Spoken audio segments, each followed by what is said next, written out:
yang kita sama-sama hormati, dan kekuatan dan juga keberkahan dalam memimpin UPI ini, Universitas Pendidikan Indonesia, sehingga seluruh sivitas akademikanya sukses, bahagia, dan diberkahi oleh Allah Subhanahu wa Ta'ala. Yang terhormat Bapak Rektor Profesor Dr. Salahuddin, ini di antara sekian rektor dari semua kampus di Indonesia, ini beliau rektor yang paling soleh. Nah, karena namanya Pak Soleh. Ya. Dan izin Pak Rektor, di Quran itu setidaknya ada 5 nama yang menunjuk kepada kebaikan.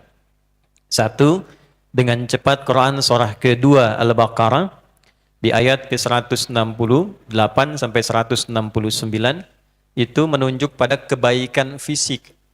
Fisik yang sehat, yang menjadikan tubuhnya kuat dan baik, itu disebut thayyib namanya. Bukan tukang obat, tapi dokter yang kemudian mengecek kondisi fisik, mengembalikan kepada keadaan yang thayyib. Ya ayyuhan nasu kulu mimma fil ardi halalan thayyiba. Jadi kalau fisik ingin sehat, silahkan kata Al-Quran, Allah sampaikan, makanlah makanan yang menyehatkan. Dan dapatkan itu dari sumber yang halal. Sebab kalau makan juga menyehatkan, tapi sumbernya enggak halal, itu jadi pikiran. Ya, jadi pikiran. Nah, pikiran yang tidak sehat itu berpengaruh juga kepada fisik. Jadi sumbernya mesti halal, didapatkan mesti baik. Tapi kan ada yang fisiknya baik, ya, tapi sifatnya belum tentu baik. Dia sehat, dia baik, bahkan namanya thayyib. Tapi kan 2 kali puasa, 2 kali lebaran dia nggak pulang-pulang gitu kan. Padahal dia sehat. Badannya sehat, dia tawadhu. Badannya sehat, dia juga penyabar. Nah, sifat-sifat ini, jazakallahu khair, dalam bahasa Arab, bahkan di Al-Quran disebut dengan khair. Quran surah ketiga Ali Imran ayat 110, kuntum khaira ummah. Umat Islam itu adalah contoh teladan dari sifat-sifat kebaikan. Jadi kalau ada orang jujur, orang Islam itu harus jadi yang paling jujur. Kalau ada orang sabar, umat Islam itu harus jadi yang paling penyabar. Kalau ada di sini mahasiswa, dosen yang giat, umat Islam itu mesti lebih giat. Nah, itu sifat. Kalau sifat-sifat itu dipraktekkan menjadi sikap, jujur itu sifat. Tapi ketika disogok kemudian menolak untuk menunjukkan kejujurannya, maka berubah menjadi sikap. Sifat ketika berubah menjadi sikap itu disebut dengan ma'ruf namanya. Dari khair menjadi ma'ruf. Quran surah ketiga Ali Imran ayat 104, wal takum minkum ummatu yad'una ilal khair wa ya'muruna bil ma'ruf. Kalau ngajak biasanya perintahnya sulit diikuti. Ya, mohon maaf, ayah memerintah kepada anak, sholat jamaah ke masjid, padahal bapaknya nggak ke masjid. Anaknya bertanya-tanya, ya, kenapa bapak saya perintah tapi bapak nggak lakukan? Nah, ketika perintah itu dicontohkan, berubah menjadi apa? Ma'ruf. Kalau kebaikan itu dikerjakan karena Allah, karena kalau sampai ma'ruf, yang belum beriman pun ada. Ada non-muslim yang jujur? Ada. Banyak. Non-muslim yang disiplin ada? Ada. Tapi apakah kejujuran itu dilakukan karena Allah? Belum tentu. Ketika kebaikan itu dikerjakan karena Allah, maka berubah pada yang keempat. Namanya ihsan. Apa namanya? Ihsan. Ya. Hadis riwayat Muslim, nomor hadis yang ke-8. Dikutip oleh Al-Imam An-Nawawi dalam 42 hadis di Al-Arba'in, nomor hadis yang kedua. Disebut dengan hadis Islam, iman, dan ihsan. Ketika masuk pada bab ihsan, Nabi mengatakan, al-ihsanu an ta'budallaha ka'annaka tarah. Fa in lam takun tarahu fa innahu yara. Engkau menjadikan semua aktivitasmu sebagai ibadah karena Allah. Perhatikan cara menerjemahkannya. Engkau menjadikan seluruh aktivitasmu sebagai ibadah karena Allah dan merasa diawasi oleh Allah sekalipun kau tak mampu menatapnya. Itu definisi ihsan. Jadi dari sekian adik-adik mahasiswa sampai tadi di wisuda gelombang ketiga, ya, yang pintar banyak, yang disiplin banyak, yang belajar banyak. Tapi pertanyaannya, dari sekian yang belajar itu sampai wisuda, berapa yang diniatkan sebagai ibadah karena Allah? Yang mengajar dosen banyak, Dari sekian banyak dosen yang mengajar, berapa di antara banyak dosen yang meniatkan pengajarannya sebagai ibadah karena Allah? Ini yang pulang kerja banyak. Yang sudah purna bakti banyak sebagai ibadah. Makannya ibadah. Minumnya ibadah. Pakaiannya ibadah. Kerjanya ibadah. Untuk menjadikan semua kegiatan jadi ibadah, maka diawali dengan doa. Nah, doa inilah yang mengubah secara langsung kegiatan kita punya nilai ibadah di sisi Allah. Itulah sebabnya dalam Islam, semua kegiatan kita itu pasti ada doanya. Cuma di Islam. Bangun tidur ada doanya? Ada. Ya, makan ada doanya? Minum ada doanya? Perkara yang kecil saja ada doanya, apalagi yang besar-besar. Ketika lupa doa, Nabi kasih tips. Sertakan nama Allah di dalamnya. Kullu amrin dzibalin la yubda'u fihi bismillahirrahmanirrahim fahuwa abtar. Setiap perbuatan baik yang tidak disertakan niat lillah karena Allah, di Al-Bukhari sebutkan bismillahirrahmanirrahim. Atau paling singkat, bismillah. Jadi kalau lupa doanya, kalau lupa kan suka nggak inget ya. Nah, kalau lupa, mau minum lupa doanya, tak tahu, ucapkan bismillahirrahmanirrahim, minum. Saat diucapkan bismillahirrahmanirrahim, maka dituliskan minum itu kegiatannya bukan hanya menghilangkan haus, tapi punya nilai berupa ibadah. Ketika perbuatan baik itu dikerjakan menjadi ibadah, perilakunya disebut ihsan, nilainya disebut dengan hasanah namanya. Quran surah ke-6 ayat 160, "Man jaa'a bil hasanati falahu asyru amthaliha." Jadi maaf, ya. Bismillahirrahmanirrahim, minum. Minumnya menghilangkan haus. Tapi kalimat bismillahnya itu melahirkan value baru. Dituliskan, Allah perintahkan malaikat tuliskan sebagai bekal pulangnya ke akhirat. Ininya nggak ikut. Contoh nih, contoh. Supaya jelas. Ya. Bismillahirrahmanirrahim. Khudh biyaminika ma yalik, kata Nabi, ambil dengan tangan kananmu yang paling dekat denganmu. Sammillaha, bismillahirrahmanirrahim, minum. Sambung dengan hadis berikutnya. Kemudian nilai pahala, minumnya haus hilang. Kalau nggak percaya, silahkan minum. Ya, haus hilang. Itu fungsi minuman. Jadi yang tidak beriman pun, yang belum beriman, kalau minum, hausnya hilang. Tapi karena kita punya iman dan iman kita meyakinkan setelah wafat ada kehidupan lagi, nah bekal yang dibawa pulang setelah wafat itu apa? Nah itulah yang dituliskan dengan kalimat Bismillahirrahmanirrahim yang sering kita sebut dengan nama pahala. Nah itu yang disebut dengan ihsan. Jika perbuatan jadi ihsan, nilainya berubah menjadi hasanah. Jelas? Maka kita selalu berdoa, ya Allah, jadikan semua perbuatan dunia kami punya nilai hasanah, sehingga di akhirat hasanah itu dikonfirmasi yang mendapatkan kami rahmatmu dan menjauhkan kami dari neraka. Itu selalu menjadi doa kita dan paling favorit doanya bagi umat Islam di Indonesia. Al-Baqarah ayat 201. Wa minhum may yaqulu rabbana atina fid dunya wa fil akhirati wa qina. Kalau Anda gabungkan empat-empatnya, thayyib, fisiknya sehat. Khair, sifatnya mulia. Ma'ruf, dipraktekkan sifat itu menjadi sikap. Ya, kemudian ihsan dilakukan karena Allah. Gabungkan keempatnya, maka menjadi nama yang kelima, soleh. Soleh. Karena itu setiap amal yang kan, maka amalnya disebut dengan amal soleh. Nah, orang beriman itu standarnya amalnya soleh. Karena itulah dalam Al-Quran, semua kata amal soleh itu rata-rata didahului oleh kata iman. Tadi sebelum maghrib sholat apa? Sebelum maghrib sholat maghrib. Mesti belum buka puasa itu. Asar. Quran surah 103, surah Al-Asr. Wal asr. Innal insana lafi illa alladhina wa amilus salih. Masuk surga juga begitu. Iman dulu, amal saleh. Kalimat surga pertama, Al-Baqarah ayat 25. Wa basyiril ladzina amanu wa amilus salihat. Iman, amal saleh. Kembali ke UPI lagi, bersyukurnya kepada Allah Subhanahu wa taala, UPI dipimpin oleh seorang rektor yang namanya Saleh. Mudah-mudahan kepemimpinan beliau diberkahi oleh Allah Subhanahu wa taala. Tidak ada satu bagian titik maksiat yang terjadi di tempat ini, dan semoga Allah memuliakan kampus ini sebagaimana Allah memuliakan orang-orang baik yang pernah menginisiasi hadirnya kampus ini sampai dengan saat ini. Mohon dibiasakan ya, setiap masuk ke tempat tertentu, selalu mendoakan tempatnya dan orang-orang yang hadir di dalamnya. Itu sunnah. Itu sunnah, kemanapun.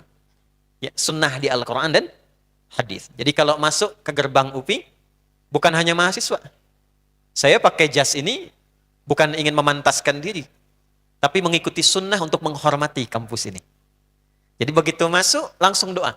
Rabbi adkhilni mudkhala sidqin wa akhrijni mukhraja sidqin. Ya Allah, bimbing kami untuk memasuki tempat ini dengan cara yang baik dan tempatnya pun menjadi baik. Hadis nabinya, masih hafal doanya? Allahumma inni as'aluka khairaha wa khaira ahliha. Atau kama qala Rasulullah sallallahu alaihi wasallam. Ya Allah, mohon jadikan tempat ini selalu baik dan orang-orangnya pun menjadi baik. Dan mohon percikan kebaikan dari tempat dan orang itu kepada kami yang hadir di kesempatan pada saat ini.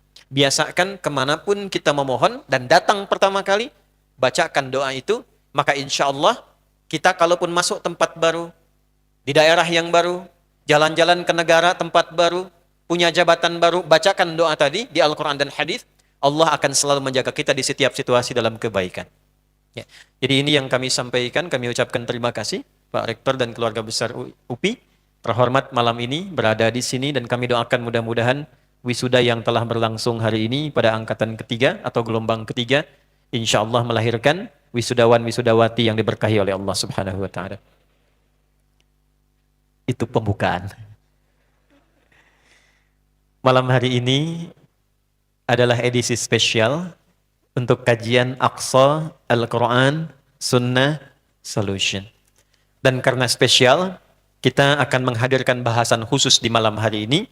Tidak melanjutkan kajian rutin dulu yang masuk Al-Baqarah ayat 41.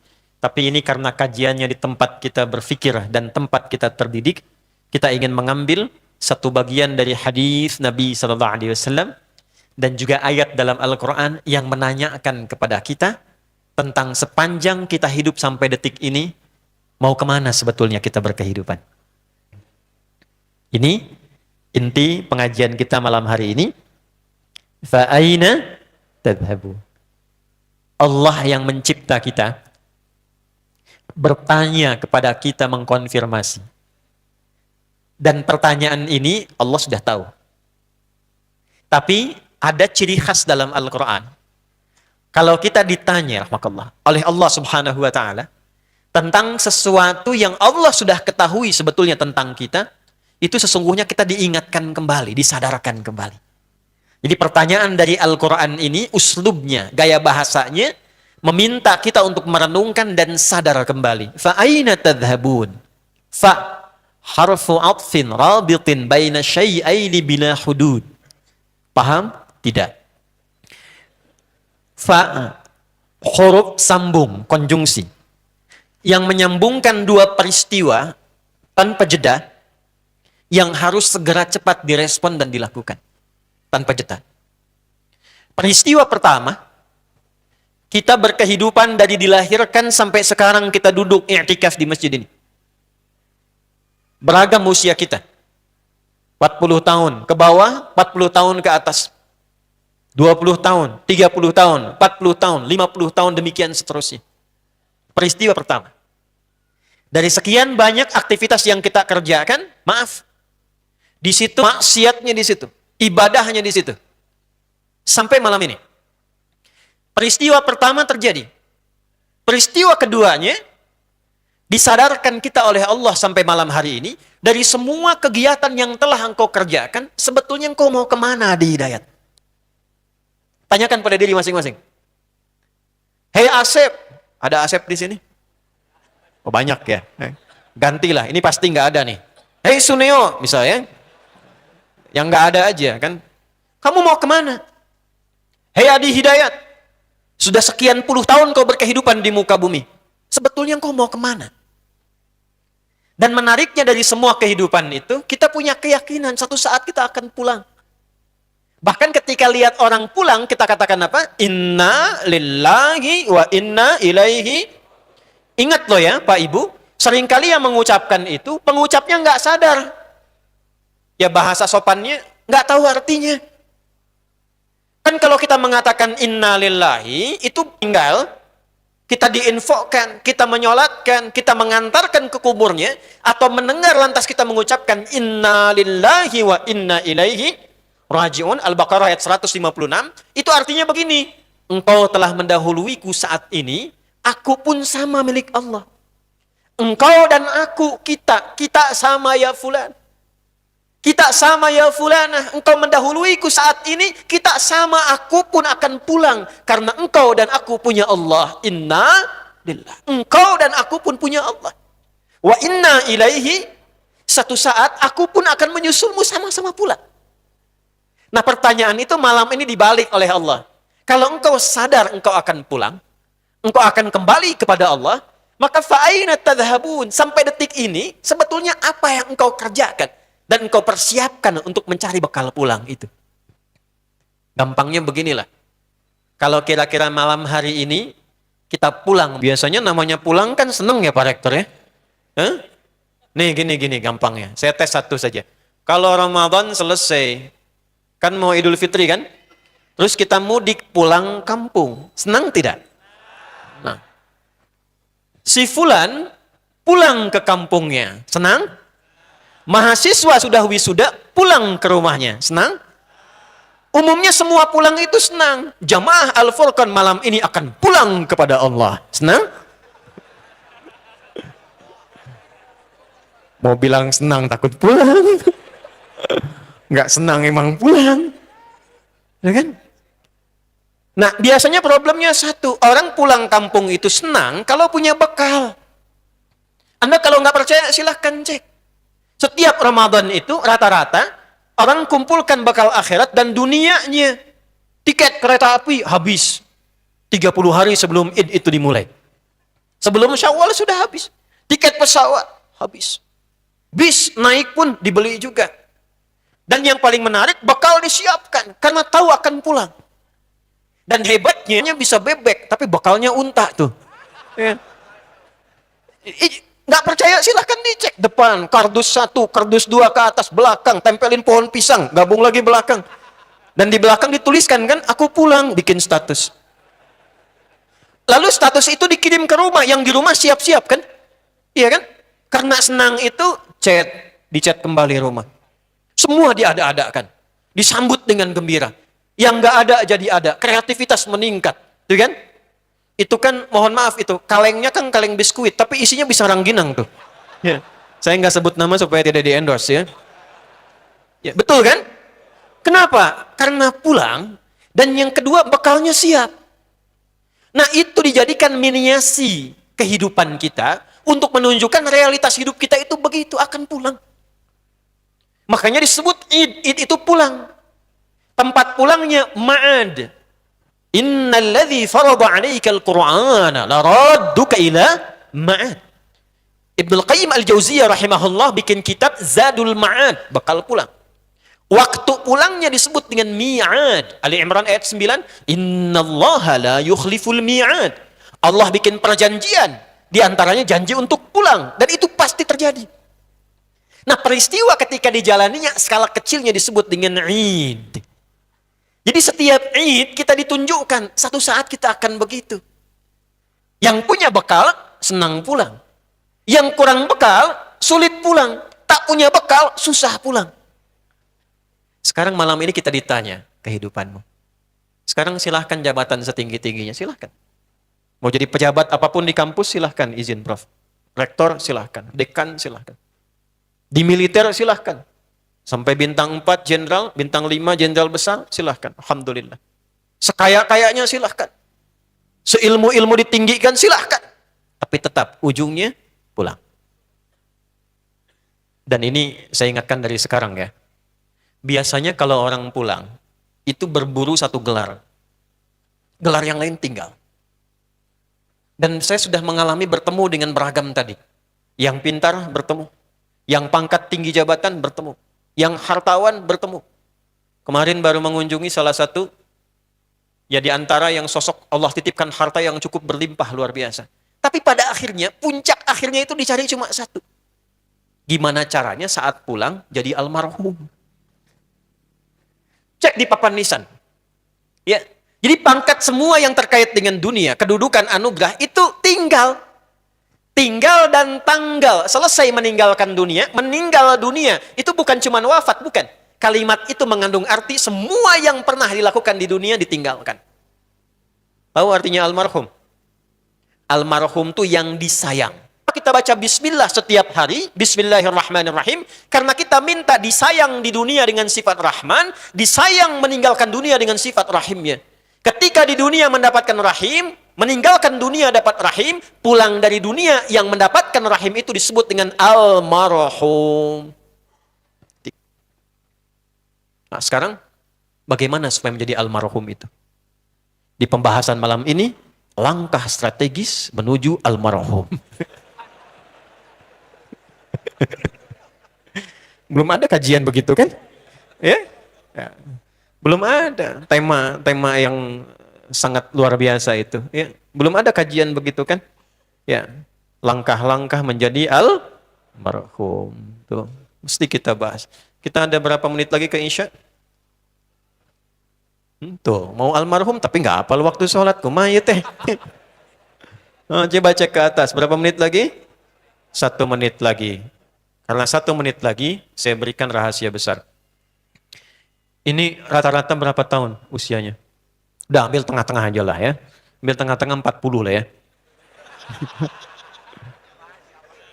Kan tengah ke atas, tengah ke bawah ya. Supaya gampang ngitungnya. Lihat sini. Kalau kita ambil 40, pertanyaan saya satu aja. Kira-kira statistik awal, bekal kita, berdasarkan hitungan awal, kira-kira dari usia 40 tahun itu, berapa yang sudah cukup dibawa untuk pulang? Nanti kita jawab setelah menunaikan sholat Isya berjamaah ya. Karena sudah tiba waktu Isya, kita akan hitungkan secara rasional dengan pendekatan yang singkat, dan kita akan ketahui teruskan ba'da Isya. Insya Allah kami membersamai sholat Isya, dan mudah-mudahan Allah berkahi kita semua. Subhanakallahumma bihamdika asyhadu an la ilaha illa anta astaghfiruka wa atubu ilaik. Kita lanjutkan pembahasan kita. Kiat cepat dan tepat menjadi almarhum. Baik. Hadirin sekalian, betapa bahagianya mendapatkan hadiah dari kuis yang disampaikan. Walaupun satu pesan yang dikirimkan, kemudian mendapat hadiah yang juga akan ditinggalkan, bahagianya luar biasa. Maka bagaimana dengan orang-orang yang diberikan 114 pesan oleh Allah Subhanahu wa taala? 15 kali dipanggil, dihubungi dalam sehari, dan dijanjikan akan diberikan hadiah yang abadi. Seharusnya kita lebih bahagia lagi karena apa yang ditata oleh para malaikat atas perintah Allah untuk menyambut hamba-hamba yang pulang dan membawa bekal yang baik, itu melebihi dari apa yang pernah kita capai sebaik apapun di dunia ini. Bahkan tidak ada bandingan nilainya. Tidak ada bandingan nilainya. Untuk itu penting kiranya kita mengukur dulu untuk memberikan motivasi dan semangat kepada kita, khususnya sampai malam hari ini. Kira-kira kalau kita ukur hidup kita sampai malam hari ini, untuk menjawab pertanyaan Al-Quran tadi sebelum masuk Isya, ada di posisi mana kita saat ini? Saya memohon izin untuk agak lebih banyak berdiri dan menuliskan beberapa ilustrasi supaya lebih memudahkan kita untuk memahami kajian kita malam hari ini. Saya ingin melakukan pengecekan dulu karena ke belakang ini ada gelap dan alam kubur lebih gelap. Kalau kita tidak punya bekal ya. Tapi kalau kita punya bekal yang cukup baik, insya Allah akan lebih baik dan bersinar. Saya tadi perhatikan dari ba'da maghrib, dengan habis Isya sekarang saya lihat sudah semakin banyak perubahan. Ini yang wilayah sini semakin bersinar. Kena lampu, ya. Lampu sorot. Baik. Belakang kelihatan? Ya pasti, karena saya belum tulis ya. Kalau Anda lihat, Anda imannya kuat sekali. Saya tulis dari sini saja. Nah. Dah ya. Saya besarkan tuh, kalau nggak kelihatan juga, ya orang Ukraina bilang tengteingan. Ini berapa? 40. Ambil rata-rata lah, rata-rata. ada beberapa yang melakukan kajian simple, riset yang sangat sederhana untuk mengukur produktivitas kegiatan manusia dalam berkehidupan. Jadi kalau kita ambil misal usia kematangan semua bagian dari dalam diri kita. Manusia itu ada 3 elemen dalam dirinya itu. Yang pertama adalah fisiknya, ini bagian tubuh luar. Tapi ini tak mampu bergerak, beraktivitas kalau tidak digerakkan bagian keduanya, intelektualnya. Jadi ini jasmani, ini aklani namanya. Ini intelektual, ini fisikal. Ada bagian ketiga, ini rohani, spiritual namanya. Akal ini tak mampu memberikan instruksi kalau tidak diarahkan oleh spiritualnya. Di sini ada takwa dan nafsu, takwa dan fujur. Wa nafsin wa ma sawwaha fa'alhamaha fujuraha wa. Jadi akal sehat itu, ingat baik-baik, hanya bisa mengkonstruksikan saja dari apa yang dia dapatkan. Data diolah jadi informasi, diolah jadi knowledge, jadi pengetahuan. Tapi dia tidak memberikan perintah. Anda semakin belajarnya pintar, itu semakin memberikan kekuatan pada akal untuk mengkonstruksikan, merumuskan sesuatu. Rumusannya pas, tapi nggak bisa perintahkan. Yang perintahkan itu ini. Kalau diperintah baik dari takwa, kalau diperintah buruk dari nafsu, nama lain dari fujur. Jadi kalau ada orang pintar dan perintahnya dari takwa, maka kepintaran itu akan membawa banyak manfaat dalam kehidupan. Tapi yang paling celaka kalau ada orang pintar, tapi spiritualnya itu, mentalnya, rapuh dan buruk. Perintahnya dari nafsu, itu paling berbahaya. Ya, sapi tidak berakal, tidak pintar. Karena itu pekerjaan fisiknya itu terbatas. Makannya cuma rumput. Saya belum pernah lihat sapi makan kijang misalnya. Ya, rumput aja gitu. Manusia pintar, tapi maaf, dikuasai oleh nafsu, itu bisa mengalahkan sapi. Sapi makan rumput, manusia bisa makan aspal. Ya, yang harusnya misalnya 15 cm, jadikan 5 cm, habis. Ya, paham? Nah, halo? Mana yang suka makan SPP itu? Awas, hati-hati itu. Ya. Lebih parah dari sapi itu. Ya. Balik sini, izin Pak Rektor. Mana Pak Rektor? Balik sini, lihat. Maka seseorang dinilai matang, baik secara fisikal, secara intelektual, secara spiritual, ini ukuran pokoknya 40. Jelas ya? Nah, makanya Nabi diangkat jadi nabinya itu dipilih 25. Tapi ditugaskan untuk membawa risalah dan berdakwah usia berapa? 40. Itu pun 4 tahunnya persiapan internal dulu. Fase 4 tahun pertama. Baru nanti setelah 44 tahun, turunlah kemudian surah Al-Mudaththir. Ya ayyuhal mudaththir qum fa'anzir. Ambil standar 40 tahun dengan segala tingkat kematangan tadi. Ternyata, alhamdulillah, dalam riset sederhana, usia manusia dengan 40 tahun ini, itu setengahnya dipakai tidur. Tidur. Habis makan, tidur lagi. Habis tidur, makan lagi. Habis makan, tidur lagi. Ya? Jadi dari mulai tidur waktu kecil, dilahirkan banyak tidur, remaja terus beranjak, tidur siang, tidur kesiangan, ya, kemudian sore, kemalaman, rata-rata setengahnya. Jadi kalau 40 tahun, setengahnya dipakai tidur, yang tidur kurang lebih berapa tahun? Ya, ini walaupun tidak semuanya ya, ini angka kasar saja, 20. Artinya yang digunakan beraktivitas, yang produktif itu, sisanya berapa? 20 tahun. Jadi di sini makannya, minumnya, bercandanya, belajarnya, bekerjanya, sholatnya bagi yang muslim, baca Qur'annya, puasanya, plus maksiatnya. Di sini semua. Bohongnya, bikin hoaxnya, berprasangka yang tidak baik. Tadi aja saya belum datang, tuh siapa yang sudah menduga-duga? Sebenarnya ustadznya datang nggak ya? Itu baru sepersekian. Ya. Nah sekarang pertanyaannya gini. Jadi 20 tahun ini berarti ada perbuatan yang baik yang disebut dengan saleh, amal saleh. Ada yang potensi salah. Kira-kira kalau kita ambil lah selama 20 tahun, yang salahnya berapa tahun? Jangan terlalu pesimis, setengahnya lah misalnya. Maka yang soleh tinggal berapa tahun? 10 tahun. Misal saja. Ini secara umum ya, tidak mewakili keseluruhannya. Fokus. Jadi produktivitas seseorang yang berusia 40 tahun, yang dinilai punya amal yang diandalkan untuk dibawa pulang kala ia ingin menghadap kepada Allah, kurang lebih berapa tahun? 10 tahun. Amal solehnya. Sedangkan yang Allah terima itu dari amal soleh kan yang ikhlas. Quran surah 98 ayat yang kelima, وَمَا أُمِرُوا إِلَّا لِيَعْبُدُوا اللَّهَ مُخْلِصِينَ لَهُ الدِّينَ. Yang ikhlas. Kira-kira kalau ada amal 10 tahun, yang ikhlasnya berapa tahun? Dan hati-hati, setan itu cukup luar biasa. Ya, cara dia menggoda itu kadang dibiarkan dulu, nanti setelah puluhan tahun dibikin ria. Di masjid awalnya bagus. Bukan di sini ya, mungkin tempat lain. Jadi bagus, jadi baik. Selama sekian tahun disembunyikan. Begitu sudah jadi kakek, cucunya dibawa jalan-jalan. Kakek bagus sekali masjid itu. Iya, kalau kakek dulu nggak nyumbang sekian, nggak jadi tuh masjid. Tinggal 2 hari mau meninggal, habis. Kira-kira dari 10 tahun itu berapa tahun yang ikhlas?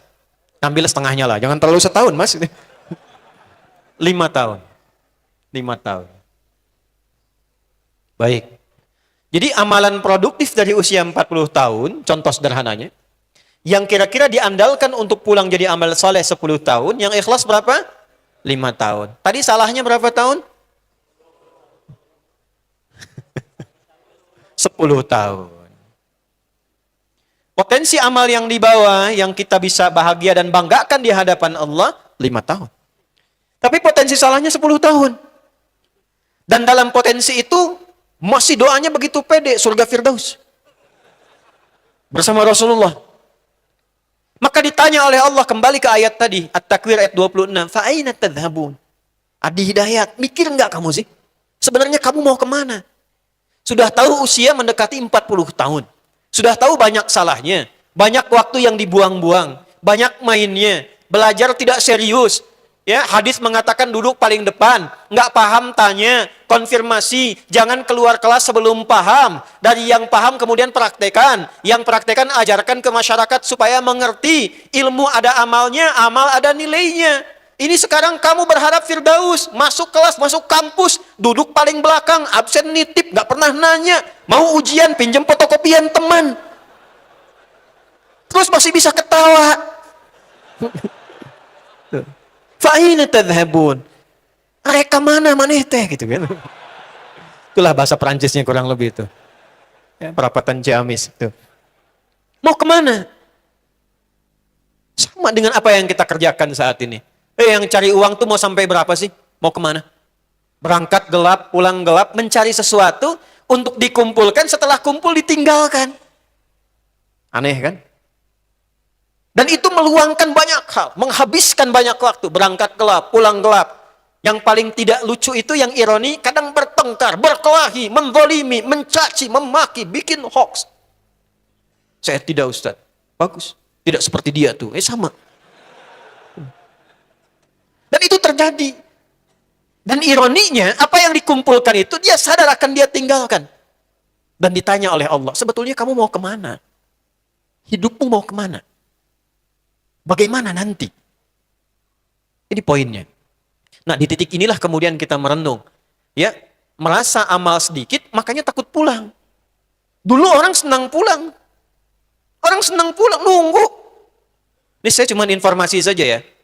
Dulu itu kalau ada amalan prestisius, itu semua itu sudah ditinggalkan, amalan itu yang dikejar. Contoh, di era-era awal Nabi dalam pembentukan masyarakat Madinah, yang kelak menginspirasi dunia dengan teori civil society, itu dari Piagam Madinah asalnya. Itu untuk mencapai ketenangan, kematangan, kesejahteraan, kemakmuran itu tidak mudah prosesnya. Kadang ada serangan, kadang ada tantangan, kadang ada invasi datang. Makanya dibentuk kemudian pertahanan-pertahanan, dibuka dengan jihad untuk mempertahankan, bukan menyerang orang.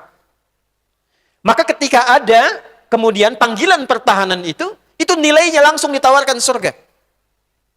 Bayangkan. Makanya berbahagialah teman-teman yang berseragam itu, yang membela tanah airnya, kemudian dia niatkan untuk ibadah lillah. Seperti Hadratus Syekh Muhammad Hashim bin Asy'ari mengeluarkan resolusi jihad untuk meluruskan niat. Bonusnya NKRI. Ya, jadi tidak menghilangkan pengabdian kita kepada bangsa dan negara. Niatnya lillah. Itu kalau meninggal, nilainya tinggi di hadapan Allah Subhanahu wa ta'ala. Syahid dia. Syahidul akhirah. Syahid dibagi 3. Dunya wal akhirah, syahidud dunya, syahid dunya wal akhirah. Ya, syahid akhirah yang ketiga. Dituliskan syahid di akhiratnya, walaupun dia dimakamkan seperti manusia pada umumnya.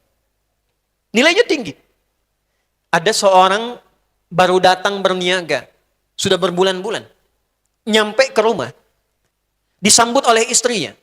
Rindu, kangen, sudah siap-siap. Makan, sudah. Bersih-bersih, sudah. Kemudian duduk ngobrol berdua. Tiba-tiba nadal munadi lil jihad. Datang penyeru memanggil. Hei, kita sedang persiapan nih. Ada panggilan pertahanan. Ada yang akan menginvasi ke wilayah kita. Panggilan pertahanan. Apa yang terjadi? Itu bisa dadah pada istrinya yang kemudian baru jumpa berbulan-bulan. Dia mengatakan, sayang, panggilan Allah telah tiba.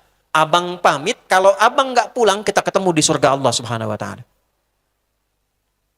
Kira-kira ibu kalau begitu gimana tuh, Bu? Hah? Jangan dulu bang, kalau udah ada yang lain. Dan hebatnya panggilan istrinya karena ada pendidikan, UPI itu. Pendidikan tarbiyah. Iya bang, abang berangkat, di sini aku berdoa. Kalaupun kita kemudian belum berjumpa, anak-anak aku didik untuk mempersiapkan pertemuan kita di akhirat. Berangkat. Itu sedemikian tingginya. Motivasi yang sangat luar biasa. Sehingga ketika akan kemudian disampaikan amalan itu terbayang. Siap pulang. Dalam wajah mereka tuh nggak ada rasa takut. Karena pulang itu pasti. Pasti. Ya. Siapa yang pengen masuk surga? Angkat tangan. Nah, udah turunkan. Sekarang saya katakan lagi ya Bu ya. Nah, surga itu pintunya kematian. Dah. Nah, antum kalau nggak meninggal ya nggak masuk-masuk. Sekarang saya tanya balik. Siapa yang mau meninggal? Angkat tangan. Mulai turun kan? Walaupun kita nggak bisa milih kan? Bisa antum duluan, saya belakangan. Atau ditukar, saya belakangan, antum duluan. Sangat mungkin terjadi. Nah sekarang kalau sudah ada kesadaran setidaknya mau kemana, dan kita sadar satu saat akan ditinggalkan, maka yang pertama bagaimana menghapus yang ini dulu nih, yang salah. Inilah bijak dan sempurnanya rahmat Allah kepada setiap hambanya. Ingat baik-baik ini ya. Dan ini menjadi hal yang sekarang saya sering viralkan. Allah itu saking rahmannya kepada hambanya, itu selalu melihat hambanya dengan tatapan rahmat. Karena yang dilihat hambanya dengan rahmat, maka diberi peluang untuk selalu mendapatkan hak kesolehannya sampai ujung nyawanya di kerongkongan. Ingat itu. Jadi dari sini Allah selalu memberi kesempatan pada setiap hamba untuk berubah jadi baik. Sampai nyawa di kerongkongan. Anda kenal Firaun? Ayo bilang kenal. Baca dalam referensi manapun, silahkan cek. Mau referensinya Yahudi, referensinya Nasrani, referensi kita di Muslim, ya, silahkan cek. Sudah diviralkan semuka bumi, termasuk orang yang paling kontroversial dan memiliki perilaku penyimpangan yang sangat luar biasa dahsyat, itu Firaun. Ngaku Tuhan. Ana rabbukumul a'la. Saya Tuhan kalian yang paling hebat. Hobi bunuh orang. Ya, maaf. Perempuan dibiarkan, laki-laki lahir dieksekusi. Perhatikan cara mengeksekusinya. Yudzabbihuna abna'akum. Al-Baqarah ayat 49. Itu kalau lahir laki-laki, jadi ada intel yang menunggui setiap ibu yang mengandung. Kalau lahir laki-laki, itu langsung dibawa dari hadapan ibu yang baru melahirkannya, dilempar anaknya ke tanah, digorok berulang-ulang di hadapan ibu yang baru melahirkannya. Itu dzabbaha, menggorok berulang-ulang dengan menjatuhkan terlebih dahulu Firaun. Tapi perhatikan, sepanjang masih punya kehidupan dan nyawanya belum sampai ke kerongkongan, yang paling luar biasa masih diberikan haknya dengan keadilan Allah Subhanahu wa taala. Bahkan ditugaskan dua nabi sekaligus, Musa dan Harun. Buka Quran surah 20 Thaha ayat 43 sampai 44. Idhhaba ila fir'auna innahu tagha faqula lahu qawlan layyina la'allahu yatadhakkaru aw yakhsha. Musa dan Harun, pergilah sekarang engkau berangkat dakwahi Fir'aun. Bukan untuk menurunkan dia dari kekuasaannya, nggak ada. Nggak dikenal kudeta, tidak. Tapi untuk mengingatkan, supaya dia kembali pada jalan kebaikan, sehingga ketika dia tetap menempati posisinya, semua kebijakannya menjadi baik. Dan dahsyatnya, katakan dakwahi Fir'aun itu dengan lemah lembut. Mungkin dengan kelembutan, kata-kata yang baik itu, dia menjadi turun kerasnya, sadar dia, ingat Allah, berubah lebih baik. Selevel Fir'aun, masih ditatap dengan pandangan rahmat. Nah, kita yang bukan Tuhan, kita yang makhluk diciptakan oleh Allah, dan ditugaskan dalam Al-Quran meneladani sifat-sifat Ar-Rahman itu, ini yang pertama ditampilkan oleh Al-Quran. Ini yang kita kehilangan itu saat ini. Kok bisa saling mencela? Padahal mengajinya Quran yang sama. Kok bisa merendahkan? Kok bisa tidak memberi harapan? Ini yang sering saya sampaikan, tatap setiap orang dengan tatapan rahmat. Sekalipun pernah berbuat salah, tidak ada yang sempurna. Sepanjang dia manusia, pasti pernah berbuat salah. Tatap dengan tatapan rahmat. Semua orang yang pernah hidup, pernah berbuat salah, selalu punya kesempatan kembali menjadi saleh. Jelas sampai sini? Itu kaidah pertama. Nah, sekarang saya ingin teruskan. Kalau sudah paham kaidahnya, diberi kesempatan oleh Allah menjadi baik, dan itu kaidah umum. Bukan hanya untuk Fir'aun. Buka Quran surah ke-29, Al-Ankabut, di ayat yang terakhir. وَالَّذِينَ جَاهَدُوا فِينَا لَنَهْدِيَنَّهُمْ سُبُلَنَا. Di tafsir ayat ini gampangnya begini, gampangnya. Saya tidak kenal Anda pada umumnya, semua. Dan mungkin baru malam hari ini saya melihat wajah-wajah Anda. Tapi pertanyaan saya, siapa yang mengantarkan Anda ke masjid ini? Yang rektor pun sampai ba'da isya tadi, Pak Rektor, ini belum yakin jamaah itu akan datang. Coba, waktunya waktu sibuk. Harinya hari aktif. Belum masuk waktu libur. Kondisi macet, tidak mudah mengakses ke sini. Kok bisa Anda bisa hadir di sini?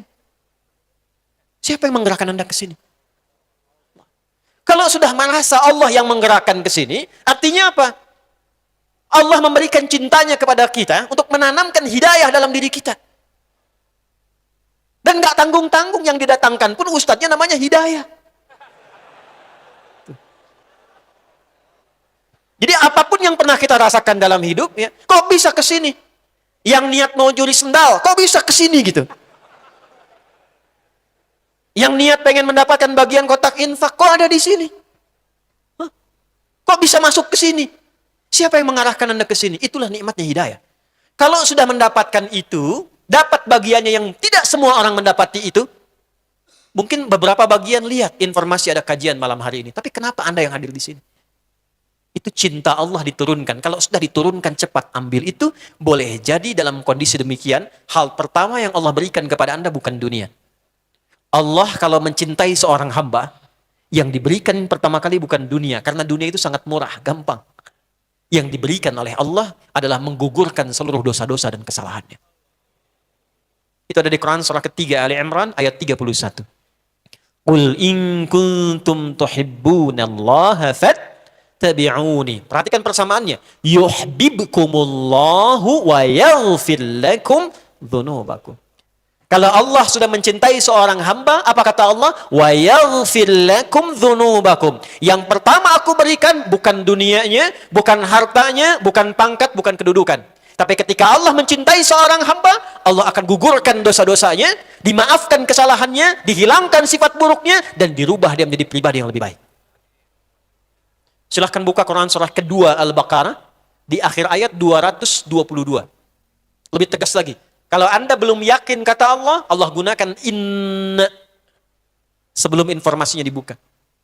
Inna. Setiap di Al-Quran ada ayat dibuka dengan inna, maka kaidah gramatikal nahu berlaku. Harfun nasbin wa taukidin tansibul isma wa tarfa'ul khabara mabniyun 'alal fathi la mahalla lahu minal i'rabi. Paham? Tidak. Harfun nasbin wa taukidin. Inna adalah huruf yang berfungsi untuk menguatkan hukum dan menancapkan informasi itu dalam diri kita dengan kuat. Kalau orang Arab mengatakan begini, nasabar rajulu asahu fil ardi, seorang menancapkan tongkatnya di tanah dengan kuat dan tidak goyah, itu nasab namanya. Simpelnya, kalau di Al-Quran ada ayat dibuka dengan kalimat inna, maka kata Allah, tancapkan informasi itu dalam hatimu yang paling dalam, kuatkan, jangan goyah sedikit pun. Apa informasi yang Allah ingin sampaikan di penutup ayat 222 di surah Al-Baqarah ini? Innallaha yuhibbut tawwabin. Hei hambaku, perhatikan terjemahan tafsirnya. Tancapkan ini dalam jiwamu yang paling dalam. Dan jangan kau goyah. Sungguh aku Allah mencintai orang-orang yang ingin merubah hidupnya menjadi lebih baik. Jadi yang diberikan oleh Allah pertama kali ketika seorang hamba ingin menghapuskan sifat buruknya berubah menjadi baik, bukan dunia. Tapi menggugurkan seluruh dosanya dan menanamkan cinta kepadanya. Ini yang selalu saya berikan satu ungkapan, Allah sangat mencintai pelaku maksiat yang gemar bertobat dibandingkan orang soleh yang tidak pernah merasa salah. Saya ulang ya. Allah sangat mencintai pelaku maksiat yang gemar bertobat dibandingkan orang soleh yang tidak pernah merasa salah. Yuk bikin status. Itu dari Al-Quran. Coba tiap hari statusnya yang diupdate Quran, hadis, biar dapat pahala. Yang diupdate cuaca, Bandung mendung, emang kenapa? Aduh. Ya. Itu manusia masakin ini. Lihat sini. Jadi yang pertama, Allah berikan cara kepada kita, jika berharap ingin cepat almarhum, artinya kalau pulang cepat disayangi Allah, di dunia pun disayangi Allah, maka cara pertamanya, hilangkan dulu yang salah ini. Jalannya bagaimana ya Allah? Tubu ilallahi taubatan nasuha. Taubat jalannya. Taubat.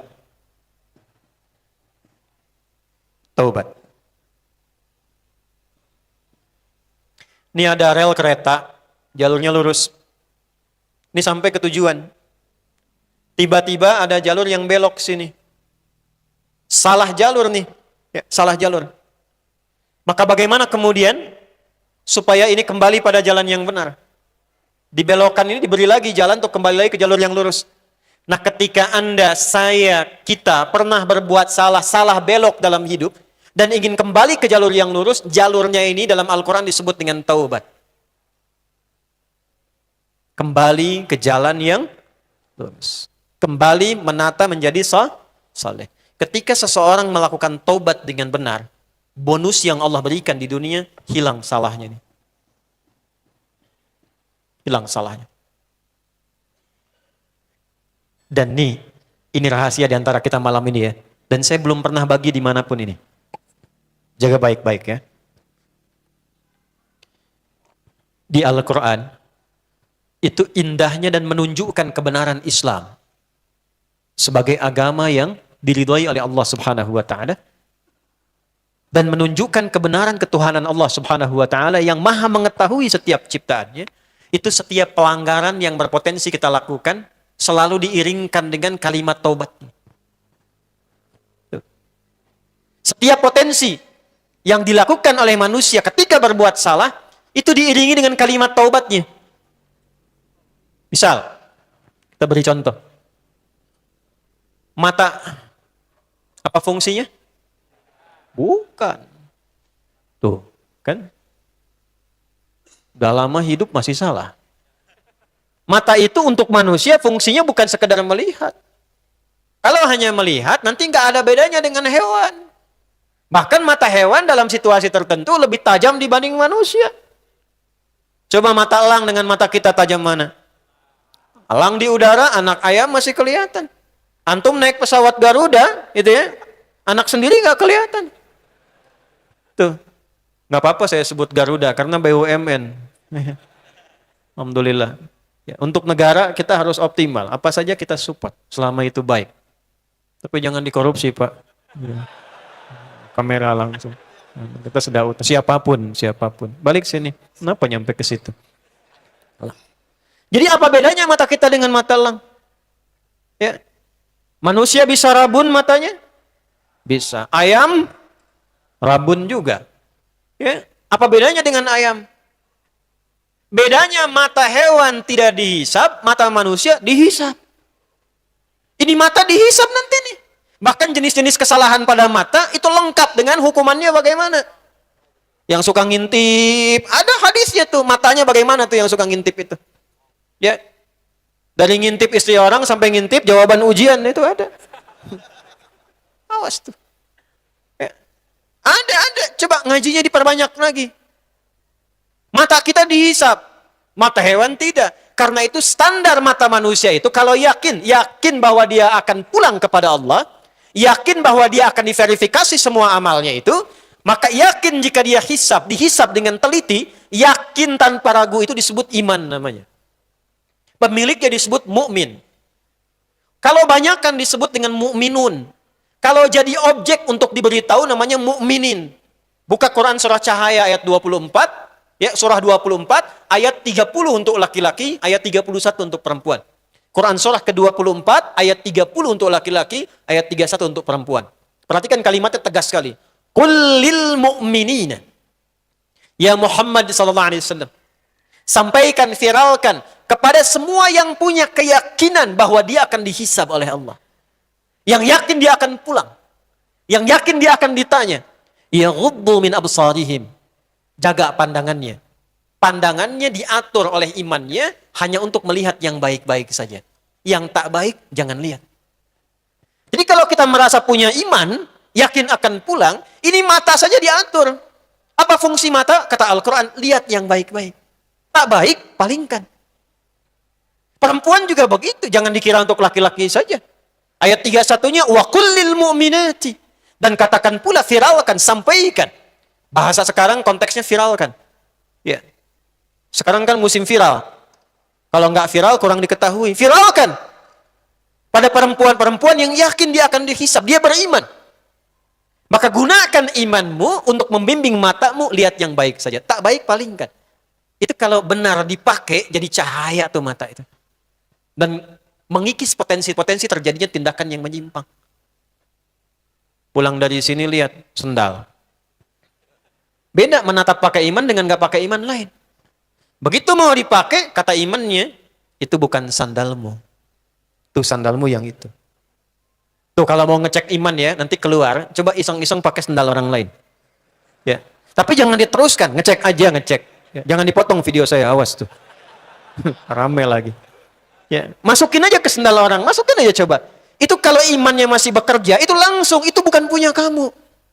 Bukan punya kamu. Itu dengan sendirinya muncul. Ya. Tapi kalau kemudian iman itu tipis, ya, atau bahkan kemudian padam karena perilaku maksiat yang terakumulasi, gelap, tidak dibersihkan nafsu ini, maka kepada siapa lagi hamba mesti memohon? Mohon ya Allah, hamba ingin jadi orang baik. Itu kalau sudah kuat, begitu salah, walaupun nggak sengaja, itu di Quran surah ketiga ayat 133, itu bukan sekedar berpaling. Matanya berpaling, lisannya istighfar. Wasari'u ila maghfirah. Keluar dari sini, lihat billboard di luar misalnya, tiba-tiba ada gambar yang tidak elok untuk dipandang menurut imannya. Itu begitu dia melihat, walaupun tak sengaja, tak dia niatkan itu, dia langsung palingkan, dia istighfar, astagfirullah. Dan gak ada yang terlambat Pak Rektor. Jadi bukan lisannya istighfar, matanya gak berpaling, astagfirullah. Siapa yang pasang ini ya? Astagfirullah. Padahal kan coba dicek itu. Gak ada yang terlambat. Nah, maaf. Itu baru mata.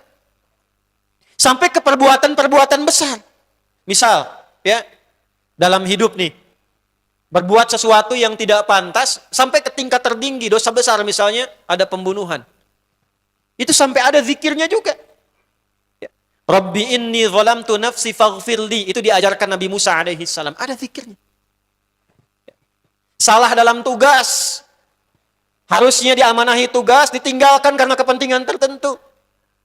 Harusnya ngajar, kelas kosong, ternyata ngisi bimbel. Harusnya diusaha itu berusaha dengan baik, divisinya dikerjakan, pindah ke tugas lain. Amanah ditinggalkan. Ngaku salah, karena terjadi kejadian di rumah yang salah, berkahnya hilang, anak jadi sakit. Tiba-tiba sulit diatur, tiba-tiba banyak masalah, istighfar dia. Ada zikirnya. Ada zikirnya. La ilaha illa anta subhanaka inni kuntu minal. Melanggar ketentuan secara umum. Harusnya kita kerjakan A, ternyata dilanggar.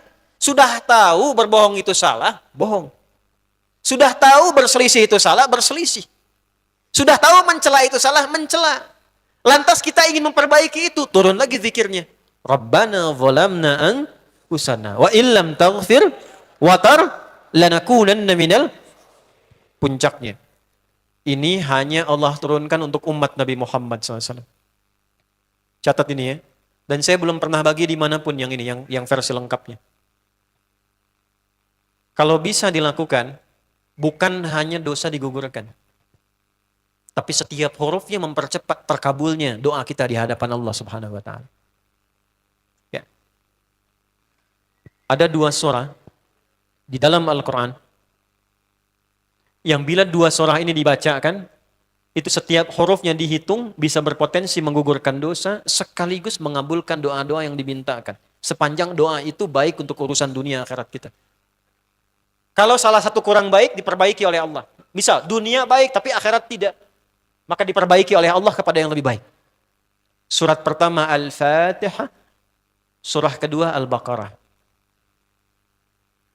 Ya. Sebelum doa baca tuh Al-Fatihah sama Al-Baqarah. Tapi Al-Baqarahnya tidak dari ayat yang pertama. Kepanjangan. Cukupkan di ayat 285 sampai ayat 286, 2 ayat terakhir. Hadisnya sahih. Kalau mau dikuatkan biasanya banyak ulama memasukkan ayat 284. Ada yang sudah masuk ke dalam Ka'bah di sini? Ini informasi saja.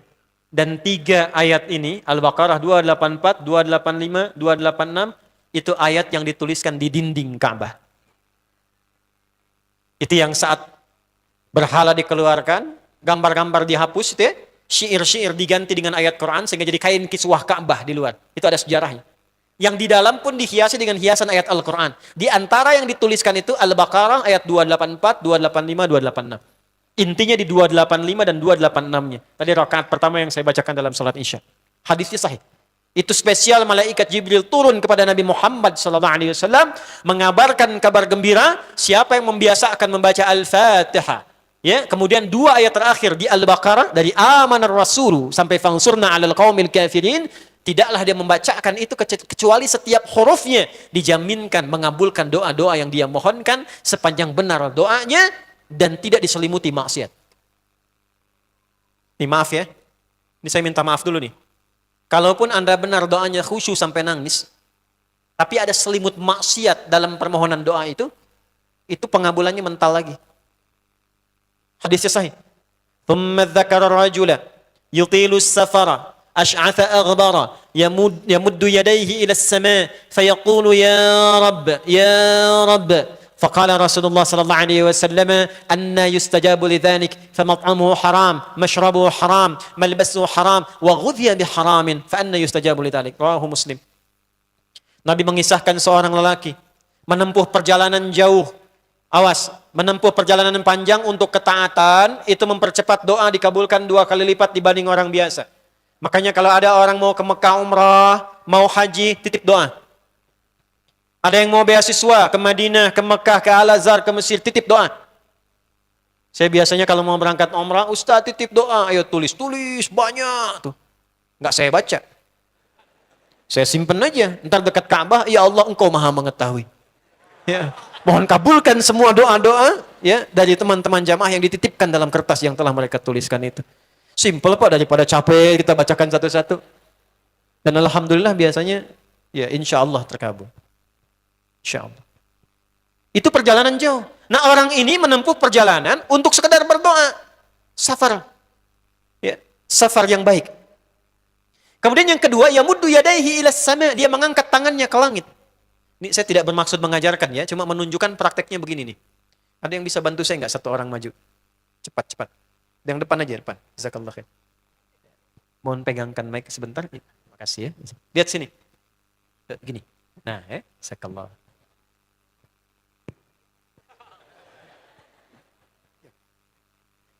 Nah, ini tangan Lihat, telapak 2 ya. Berdoa itu sesuai porsinya dan ikuti caranya Nabi. Kalau doanya formal dalam sholat dan diikat dengan gerakan, jangan kreatif. Ikuti seperti Nabi yang contohkan. Misal dalam sholat, "Shollu kama ra'aitumuni sholli." Sholatlah seperti kalian melihat aku sholat. Nanti ada 3 posisi atau sampai 4 posisi dalam sholat yang mempercepat terkabulnya doa. Posisi puncaknya sujud. Hadisnya sahih, "Inna ma aqrabal 'abdi min rabbih wa huwa sajidun fa aktsirud doa." Keadaan terdekat antara hamba dengan Rabbnya adalah saat sujud, maka perbanyak doa saat sujud. Tangannya posisi sujud begini, menempel. Jadi nggak usah begini. Oke, begini. Nah, ini di luar sholat.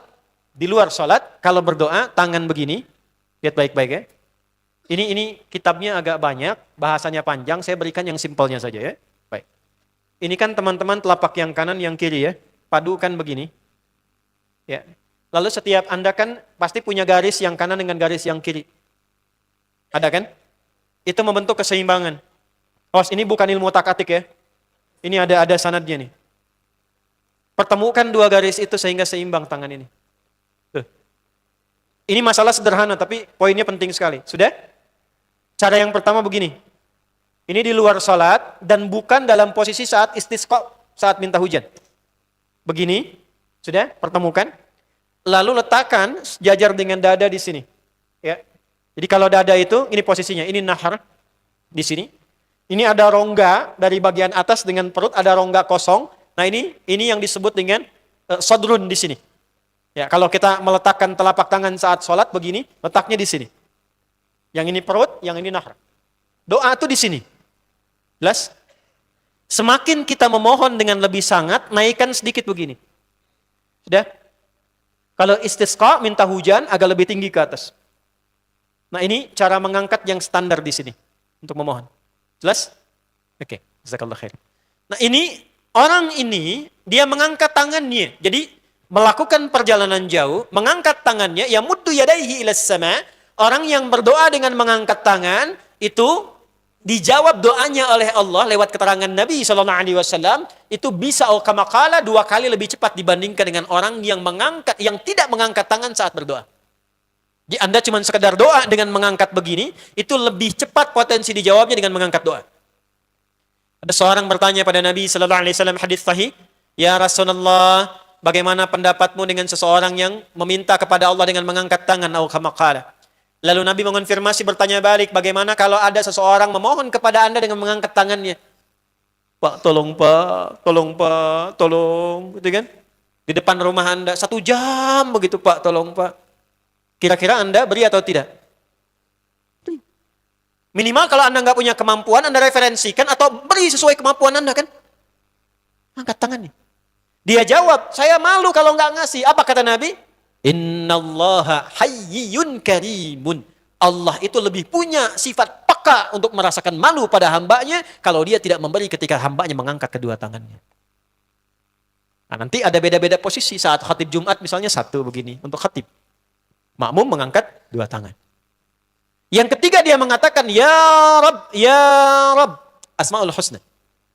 Doa yang dibuka dengan Al-Asma'ul Husna itu dijawab 2 kali lebih cepat dibandingkan dengan doa yang langsung dimohonkan kepada Allah. Itu perintah. Tahu Nabi Zakaria? Nabi Zakaria apa ujiannya? Diuji oleh Allah, hidup demikian lama sampai rambut memutih, fisiknya letih, istrinya divonis secara medis, maaf, monofos dan mandul. Kata medis gak mungkin punya keturunan. Maka beliau berdoa kepada Allah dan dalam doanya dimulai dengan Al-Asma'ul Husna. Sebelum sampai ke doa itu di Ali Imran ayat 38 sampai 39, buka dulu Quran surah 17 Al-Isra ayat 110. Ini perintah langsung dari Allah. Qulidullah awid'ur rahman ayyamma tad'u falahul asma'ul husna. Quran surah ke-7 ayat 180. Walillahil asma'ul husna fad'uhu biha. Fad'u biha. Qulidullah, kalau engkau punya masalah hambaku, dan tidak ada di dunia ini yang tidak punya masalah. Quran surah kedua ayat 155. Wala nabluwannakum bisyai. Setiap yang hidup itu, aku pasti akan uji dengan masalah. Itu kata Allah. Jangan disimpan sampai di situ, teruskan. Bukan untuk membebani hambaku dengan masalah, tapi untuk menaikkan kualitas hidupnya sehingga menjadi lebih baik. Jadi ketika Allah titipkan masalah itu, bukan ingin membuat kita bermasalah. Tapi dengan masalah itu kita diuji supaya kualitas hidup kita menjadi lebih baik. Ini Anda yang kuliah di UPI di sini, ada ujian nggak? Untuk apa ujian itu diadakan? Supaya bisa melihat kualitas peningkatan ilmu Anda dari masuk sampai naik tingkat. Kalau nggak ada ujian, nggak kelihatan kualitasnya bertambah. Logikanya begitu. Dan tidak mungkin Allah menguji seorang hamba di luar batas kemampuannya. La yukallifullahu nafsan illa. Jadi nggak ada orang yang hidup yang tidak punya masalah. Karena rumusnya mengatakan hidup berbanding lurus dengan masalah. Yang hidup pasti punya masalah. Yang tidak ingin punya masalah, tidak ingin hidup. Karena orang yang tidak hidup, yang hilang masalahnya, selesai hidupnya. Baik. Siapa yang tidak ingin punya masalah? Angkat tangan. Baik. Siapa yang ingin punya masalah? Alhamdulillah. Baik. Yang lain, wallahu a'lam. Nah, kulit Allah kalau sedang diuji masalah, kan yang ngasih siapa? Yang nitipkan siapa? Yang punya solusinya siapa? Kalau Anda tahu yang punya solusinya Allah, kenapa curhatnya bukan kepada Allah? Kan sudah dicontohkan di Quran. Kalau punya masalah, curhatin ke Allah. Quran surah 12 ayat 86. Sejak era Nabi Yakub. Masalah di rumah tangga. Anak bermasalah, curhatnya pada siapa? Allah. Innama ashku bathi wa huzni ilallah. Aku tuh kalau punya masalah, sesedih apapun, curhatnya Allah. Bentangkan sajadahmu. Curhatkan dalam sujudmu. Tingkatkan takwamu. Wa may yattaqillaha yaj'al lahu makhraja. Quran surah 65 di akhir ayat yang kedua. Bentangkan sajadahmu, curhatkan, habiskan dalam sujudmu, keluarkan tangismu. Sehingga bebannya jadi ringan. Walaupun solusi belum datang, hatinya sudah tenang. Yang diperintahkan, panjangkan sajadahmu, bukan panjangkan statusmu. Kita sudah tahu ayatnya, paham ketentuannya, tapi kenapa prakteknya ditumpahkan di Instagram, di Facebook, bikin vlog di YouTube, hanya untuk curhat saja. Dan ironinya dalam hal yang demikian tahu yang menyelesaikan Allah. Sekarang tambah bonus, aminkan ya. Yang mengaminkan doa ini mudah-mudahan dihilangkan masalahnya. Puguma mana nanti bermasalah kayaknya di dia. Itu gimana kumaha tuh ya teh? Paham? Curhatkan sama Allah. Nah bagaimana mintanya? Sebut namanya ya Allah. Awidur Rahman. Kalau kita ingin minta lebih cepat, minta dengan kelembutan Ar-Rahman. Rahman itu bisa disebut namanya ya Rahman, bisa cari cara mintanya yang paling lembut, yang menyentuh. Allah senang dengan kalimat yang menyentuh. Misal ya. Kembali ke Nabi Zakaria tadi. Quran surah 3 ayat 38. Hunalika da'a Zakaria rabbah, qala rabbi habli min ladunka dzurriyyatan thayyibah, innaka sami'ud du'a. Ya Allah, hamba-hambamu itu telah menghukumi aku dan istriku tak akan mungkin punya keturunan. Sedangkan engkau yang maha pemberi tanpa punya batasan. Mereka mengatakan istriku punya keterbatasan. Maka aku memohon kepadamu yang pemberianmu tak ada batasan. Mohon ya Allah anugerahkan keturunan dari sisimu saja ketika mereka mengatakan tidak mungkin itu punya. Sungguh engkau yang maha mendengar doaku ya Allah. Perhatikan, kalau kepada yang maha mendengar saja tidak terkabulkan, mohon tunjukkan kepadaku saat ini dengan cara apa lagi dan kepada siapa lagi aku mesti memohon. Itu dalam banget. Ya Allah, engkau perintahkan aku berikhtiar mencari kerja, aku lakukan. Engkau perintahkan mengeluarkan keringatku dengan cara yang halal, aku kerjakan ya Allah. Engkau perintahkan aku jauhi yang engkau larang, aku lakukan ya Allah. Sekarang aku telah berikhtiar dari sejak keluar, aku telah menunaikan sholat subuh seperti yang engkau maha mengetahuinya. Dan menjelang malam aku mengadukan bahkan di rumahmu ya Allah hanya untuk sesuap nasi bagi istri dan anakku dari yang halal itu. Aku telah melakukan apa yang kau perintahkan. Aku hanya memohon apa yang telah kau janjikan. Kalau dengan semua ikhtiar yang aku kerjakan sampai detik aku bersujud di hadapanmu di rumahmu ini belum kau kabulkan. Mohon tunjukkan kepada aku di malam ini ya Allah dengan cara apa lagi mesti aku memohon kepadamu. Minta. Pernah enggak begitu mintanya? Itu Rahman. Itu Rahman. Dan itu ke hati tenang. Hati tenang. Jadi kita itu minimal kalau belum dapat pun hatinya tenang. Dan Allah tenangkan hati keluarga. Itu yang disebut barakah namanya. Makanya ikhwan, banyak teman-teman kita dulu orang-orang saleh sejak zaman sahabat. Itu kalau pulang kerja rata-rata mampir ke masjid. Dan selalu terjadi keajaiban ketika pulang. Masjid itu tempat paling menetralkan ketenangan dalam kehidupan. Anda nggak percaya silakan, saya aja mau ke sini macetnya luar biasa. Tapi begitu masuk masjid belum sholat udah tenang. Tenang. Masjid itu tempat paling menenangkan. Coba lihat saat puasa tuh, paling favorit masjid. Masuk, ya, tahiyatul masjid, duduk dekat AC, lep, tenang aja. Ya. Ada yang di seorang kakek soleh tuh, ya, itu saya juga kadang sulit memahaminya Pak Rektor itu. Tinggal di daerah, ngurus musola. Tiba-tiba datang orang Qatar ke situ. Ini kisahnya, saya bertemu orangnya, dan saya tidak pernah memfasilitasi. Orang Qatar, kok datang ke Pasar Rebo, bagian daerah itu. Dan gak ada yang mereferensikan. Mengatakan, saya pengen rehab musola ini, tapi Bapak yang merawat. Kurang lebih begitulah. Gimana cara Allah memuliakan orang ini? Intinya direnovasi, kemudian beliau tetap rawat, jaga dengan baik amanahnya. Dipel, karpetnya kemudian dirapikan, ngimamin. Dan perhatikan cara pulangnya, tepat hari Kamis gini. Allah muliakan di tempat yang mulia, dalam keadaan mulia dengan cara yang sangat mulia. Sedang puasa, hari Kamis, ba'da asar, nunggu maghrib, tidur-tiduran. Saking tenangnya tiduran itu cuma merem-melek, ya Tuhan nafsul mutmainnah. Tidurnya di rumah yang dia jaga, rumah Allah yang dia jaga, dia makmurkan di tempat yang baik saat puasa dengan cara yang terbaik. Cuman merem-melek meninggal. Hati-hati belakang tuh, merem-melek tuh, nggak kelihatan dari situ.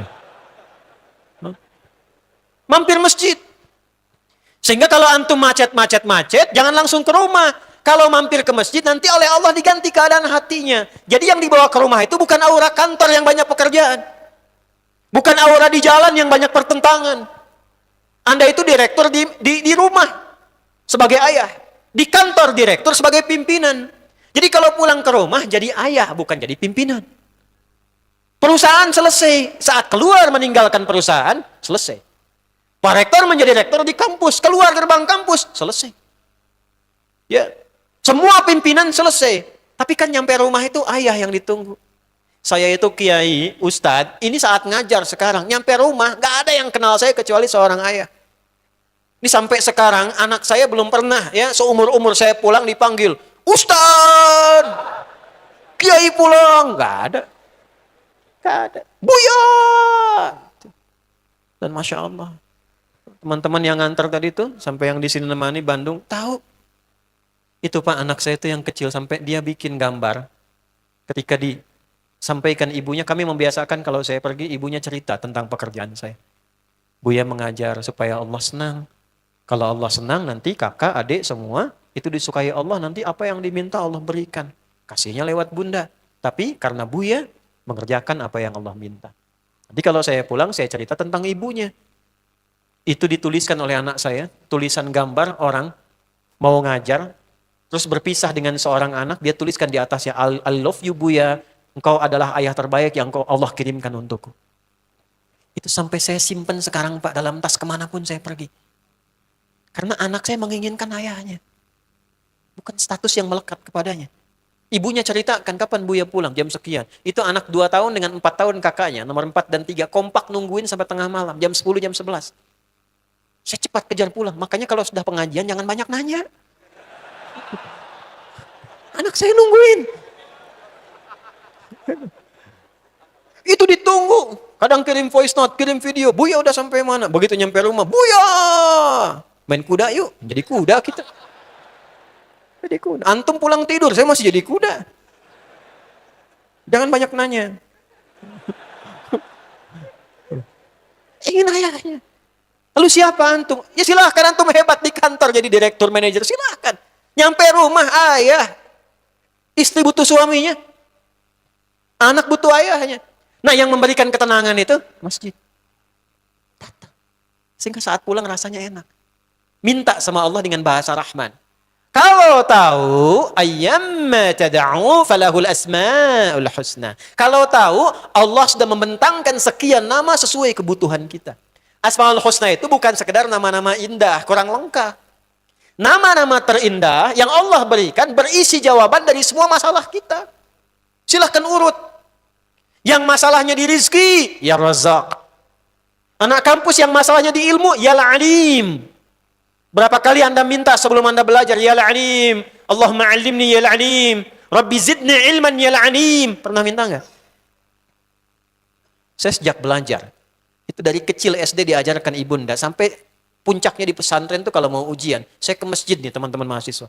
Saya ke masjid. Enggak pernah, seingat saya enggak pernah saya belajar di kelas. Belajar di masjid. Paling favorit, teman-teman datang, kadang keras-kerasan. Ya. Lalu kita tiduran di sampingnya tuh, dengar. Karena paling enak pakai telinga tuh. Ya. Udah dia selesai, alhamdulillah kita selesai hafalan juga. Itu ketiduran. Kalau tidur itu selalu kita mimpinya enak. Ngerjain soal. Besoknya ketika ujian, soalnya sama persis dengan yang kita lihat tadi malam itu.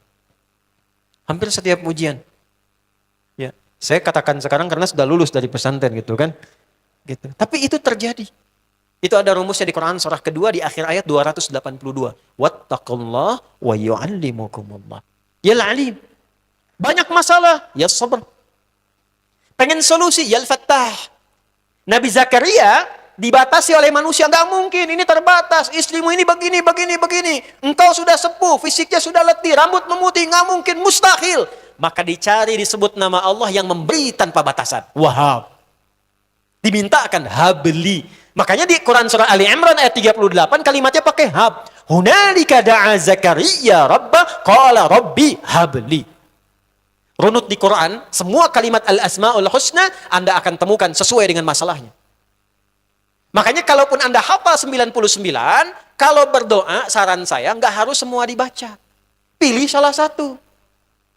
As-sabar untuk mengatasi masalah. Ar-Razak untuk rizki. Al-Alim untuk ilmu. Anda nggak punya masalah, dibaca semua. Ya Allah, ya Rahman, ya Rahim, ya Al-Malik, ya Al-Quddus, ya Sabar. Terus dibaca semua. Kasih semua. Balik, pemuda ini, dia membacakan ketiganya. Dan melakukannya, menempuh perjalanan panjang. Masih ingat hadisnya? Mengangkat tangannya begini. Dan mengatakan, Ya Rab, Ya Rab. Kalau sedang bingung mau baca yang mana namanya, sebut Rab. Ini rahasia ketiga nih. Ingat baik-baik nih ya. Rahasia ketiga. Rab itu nama perjanjian kita dengan Allah. Nama perjanjian kita dengan Allah. Kalau kita menjaga nama Rab ini, apapun yang diminta selama hidup Allah kabulkan. Sepanjang kita komitmen dengan perjanjian ini. Perjanjiannya ada di Quran surah ke-7 Al-A'raf ayat 172. Dan menggunakan kata Rabb. Wa idh akhadha rabbuka min bani Adama min zuhurihim dhurriyyatahum wa ashhadahum ala anfusihim alastu bi rabbikum qalu bala shahidna an taqulu yawmal qiyamati inna kunna an hadha ghafilin. Dan ketahui, pahami, ingat, pelajari. Ketika Rabbmu Muhammad SAW mengambil perjanjian, komitmen dengan setiap, awas, manusia akan terlahir. Sejak dalam kandungannya, saat usia 4 bulan kandungan, roh ditiupkan, maka terjadi perjanjian. Alastu bi rabbikum. Apakah engkau siap ketika terlahir menjadikan aku sebagai Rabbmu? Rabb itu artinya apa? Yang dituhankan, yang merawat, yang memberikan kebutuhan, yang menyayangi, yang menyembuhkan saat sakit, memaafkan saat salah, mengampuni saat dosa kalau dia tobat. Maka kita katakan, bala, tentu ya Allah, tanpa fikir. Syahidna, kami bersyahadat. Komitmennya syahadat. Makanya ketika terlahir disebut fitrah. Kullu mauludin yuladu alal fitrah. Di antara makna fitrah itu syahadat. Syahadat, berketuhanan, berislam, berdin. Quran surah ke-30, ayat 30. Fa'aqim wajhaka lid-dini hanifa fitratallahi allati fataran nasa 'alaiha. Di antara fitrah manusia itu cenderung pada Tuhan. Di hatinya ada kerinduan pada agama. Din. Apa din yang dimaksud? Ali Imran ayat 19. Innad dina 'indallahil Islam. Apa yang dimaksud dengan Islam? Hadis Muslim, nomor hadis yang ke-8. Antashhada an la ilaha illallah wa anna Muhammadan Rasulullah. Balik syahadat. Jadi kalau kita komitmen dengan syahadat, makanya tiap hari kita komitmen dari subuh sampai isya. Syahadat asyhadu an la ilaha wa asyhadu anna Muhammadan. Dalam sholat, kalau itu komitmen kita minta pakai Rabb, dijawab. Karena itulah banyak doa di Quran dibuka dengan kalimat Rabb. Rabbana zalamna Rabbana atina fid dunya, Rabbana la tu'akhidna in nasina. Sekarang balik, orang ini melakukan ketiganya, menggunakan Rabb, mengangkat tangan, dan dia menempuh perjalanan panjang hanya untuk doa saja. Apa komen Nabi? Kalau Nabi sudah komen, Anda tinggal like and subscribe. Gak usah dikomen lagi. Kata Nabi, anna yustajabu lidzalik. Memang sih ini sudah banyak perangkatnya, tapi sayang sulit dijawab. Bagaimana doamu bisa dikabul, kata Nabi? Kenapa? Kenapa? Mat'amu haram, makanannya haram. Mashrabu haram, minumannya haram. Malbasu haram, pakaiannya haram. Ada orang sholat berdoa pakai pakaian baru hasil korupsi. Hah? Makanan hasil nyuri dibagi. Hah? Hasil tipu-tipu kemudian dibelikan makanan, dibelikan minuman. Allahu Akbar. Suami dapat sogokan bawa pulang ke rumah, istri suruh masak dimakan sama satu keluarga. Lalu dengan itu berdoa kepada Allah dengan menggunakan yang haram. An yustajabu lidzalik. Nih gelas nih. Gelas nih. Gelas. Kosong. Anda mau isi dengan spidol masuk. Parfum masuk. Nanti saya terangin parfum apa nih sampai saya minta simpan di atas meja. Nanti saya terangkan. Kasih tisu masuk. Tapi lihat, tutup nih. Kalau sudah ditutup begini, spidol masukkan, mental. Masukkan lagi, mental. Semua benda mental. Bukan Allah nggak jawab, dikabulkan cuman mental. Inilah maksiat nih. Maksiat. Apa yang sering menghambat doa itu? Sehingga jawaban yang Allah berikan, mental lagi. Nih yang salah ini. Yang belum ditobati. Karena itu, kalau ingin doa cepat dijawab, menggugurkan ini sehingga muncul solehnya saja. Dan di Quran itu jelas, rumusnya jelas. Kalau sudah soleh, doa itu, Allahu Akbar. Kalau solehnya makin tinggi nih ya, belum kita minta sudah dijawab. Ada yang Allah sudah siapkan sebelum dia minta. Dan dalam bab masalah, sebelum dia mengalami, diringankan. Sehingga seakan-akan gak punya masalah. Padahal gak ada orang hidup gak ada masalah. Tapi karena tingkat ibadah dan kedekatan dia dengan Allah tinggi, jadi semua persoalan hidupnya sebelum dijalani, masalahnya diringankan. Ada yang sebelum minta, dijawab. Ada yang sebelum minta berikhtiar, ikhtiar tapi ringan. Ada. Tergantung bagaimana kita mendekati Allah. Tutup dengan taubat, dekati Allah. Begitu kita dekati dengan baik, dijawab. Itu rumus Quran surah kedua, ayat 152. Fadhkuruni, Anda ingat saya, salah taubat, ingat Allah. Saya ingat kamu. Bagaimana cara Allah mengingat kita? Sesuai dengan cepatnya respon kita mengingat Allah. Quran surah kedua ayat 186. Wa idza sa'alaka 'ibadi fa inni ujibu da'watad da'i idza da'ani falyastajibu li. Respon. Hak dan kewajiban masih seimbang. Panggil Allah pengen cepat dijawab, dipanggil Allah dilambat-lambat. Allahu Akbar, Allahu Akbar. Iya tahu. Baru adzan, belum qomat. Ya Allah, aku sekarang memohon kepadamu. Iya tahu.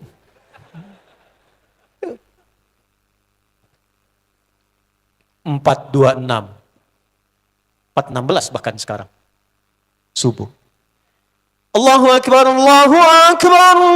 Bangun, ya Allah sudah adzan, siap-siap dia. Kemudian dia berwudu, siap sholat. Dipanggil, dia ingat. Demikian ketika hamba itu memanggil Allah langsung merespon. 4.16 subuh, jam 3 dia sudah ingat Allah.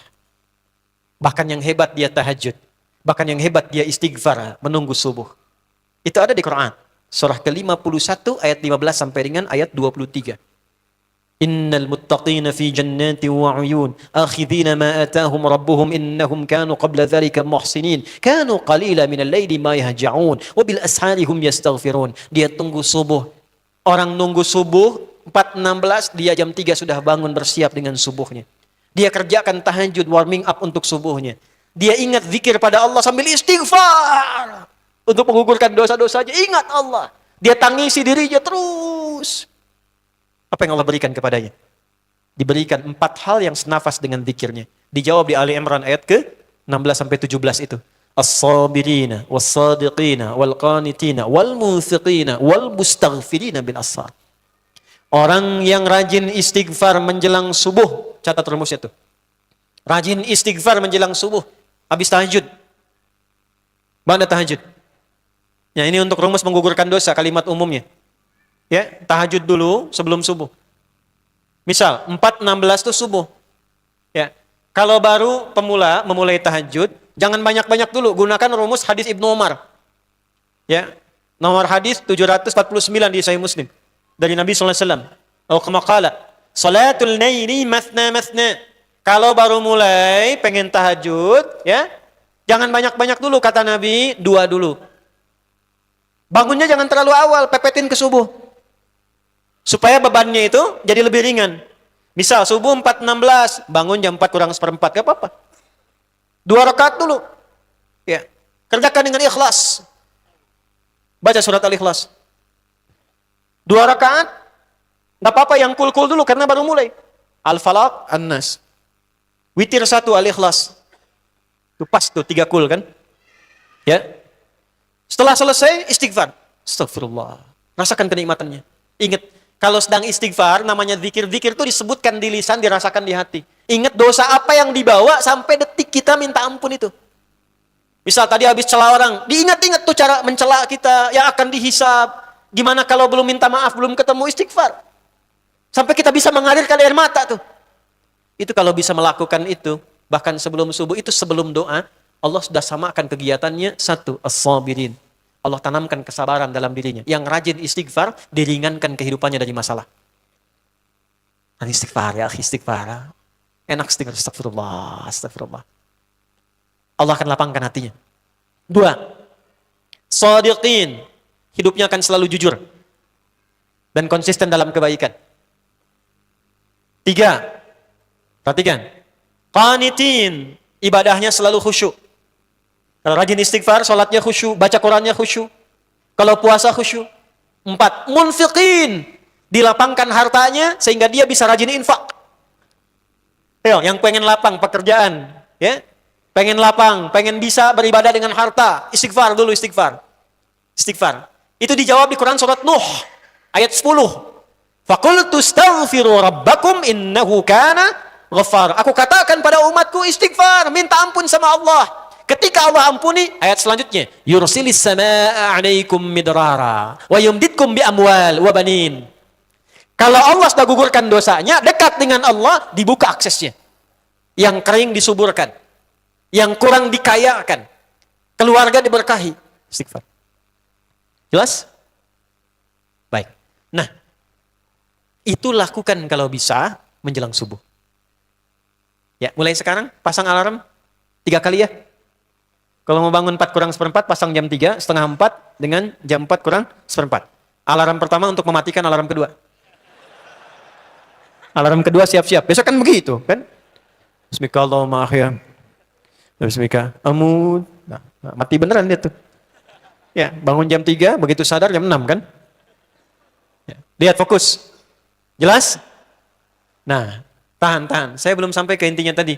Ini untuk membersihkan hati dulu sehingga ini kebuka nih. Nanti kalau sudah dilapangkan, dijawab, diampuni dosa, ini cirinya. Orang yang dosanya terampuni, kesalahannya Allah sudah hapuskan, cirinya itu, nih, kalau ini dibuka lapang kan, ada ketenangan dalam hati. Lebih lapang dari sebelumnya. Lebih enak. Dibawa ke ibadah enak, lebih tenang. Nah itu cirinya Allah sudah ampuni dosa-dosanya. Cuman setan itu tidak mau kerja kerasnya hilang. Makanya udah puluhan tahun saya goda, tiba-tiba diampuni katanya kan. Maka dia tanamkan kegelisahan, diingetin lagi, kamu tuh sebenarnya belum tentu diterima. Oh, kamu tuh masih berdosa. Kamu tuh masih begini. Masa cuma istighfar sekali langsung gugur dosanya. Itu nggak usah diikutin. Terus, iseng kamu tan. Keluarin aja suaranya. Saya kalau lagi kesal sama iblis itu saya bilang, kamu nggak usah godain saya lah. Saya tinggal minum teh, bikin mie. Itu disuarakan tuh bisa. Ya. Dulu saya waktu kecil tuh masuk pesantren, itu kan masih dulu ada radio Ardan tuh ya. Tiba-tiba gitu kan. Yang gitu tuh. Itu masih 90-an tuh. Masuk pesantren masih kecil saya. 12 tahun masuk pesantren di Garut, tahu Arkom. Dan belajar silat tuh. Ya, Cimande, latihan. Itu baru bisa silat pakai seragam. Dapat motivasi bangun tahajud jam 2 bangun. Jam 10 kedengaran radio Ardan. Sebelumnya tiba-tiba di pohon itu dia malam bangun. Nah, rumus ini dipakai, keluarkan. Itu begitu keluar, godaan muncul setan, saya langsung keluarkan. Keluar kamu kalau berani, jangan menggoda. Nggak keluar, Pak. Betul, dari dulu nggak keluar. Nggak keluar. Gimana kalau keluar? Lari, nggak pengaruh. Susah. Kalau mau kayak Umar ya lawan. Paham? Nah, bersihkan dulu. Jadi kalau sudah tenang, baru minta. Saya akhiri. Saat meminta itu, maka mulai dengan yang tadi. Rabbana la tu'akhidna in nasina. Sampai akhir. Kalau sudah baca ayat itu sampai selesai, fangsurna 'alal qaumil kafirin, baru berdoa.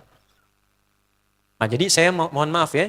Maksud saya sebelum kita nanti memetakan kehidupan, mau kemana kamu? Bersihkan dulu. Setelah itu, baru kita bikin visi hidup. Tuliskan dari sekarang. Apa yang mau disiapkan?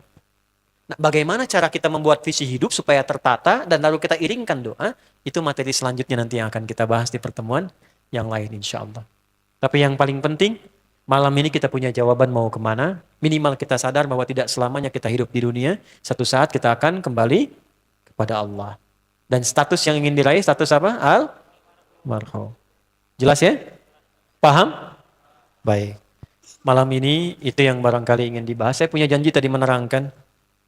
Ini termasuk saya yang paling senang. Ya, saya senang. Saya senang kalau ada teman-teman itu punya visi kehidupan yang jelas dengan berikhtiar dan sebagainya. Dan saya juga bimbing. Ini di antara teman-teman yang kalau yang lain ada juga silahkan. Ya, kita saling support, saling sinergi dan sebagainya. Ini ada teman-teman yang menghidupkan UMKM. Ini satu-satunya ini saya bukan promosi ya, saya tidak lekat dengan itu. Tapi ini saya katakan satu-satunya parfum di Indonesia yang dari sejak dibikin, dari konsultasi awalnya, dari botolnya, dari apanya, ini dimintakan kepada saya untuk mendampingi.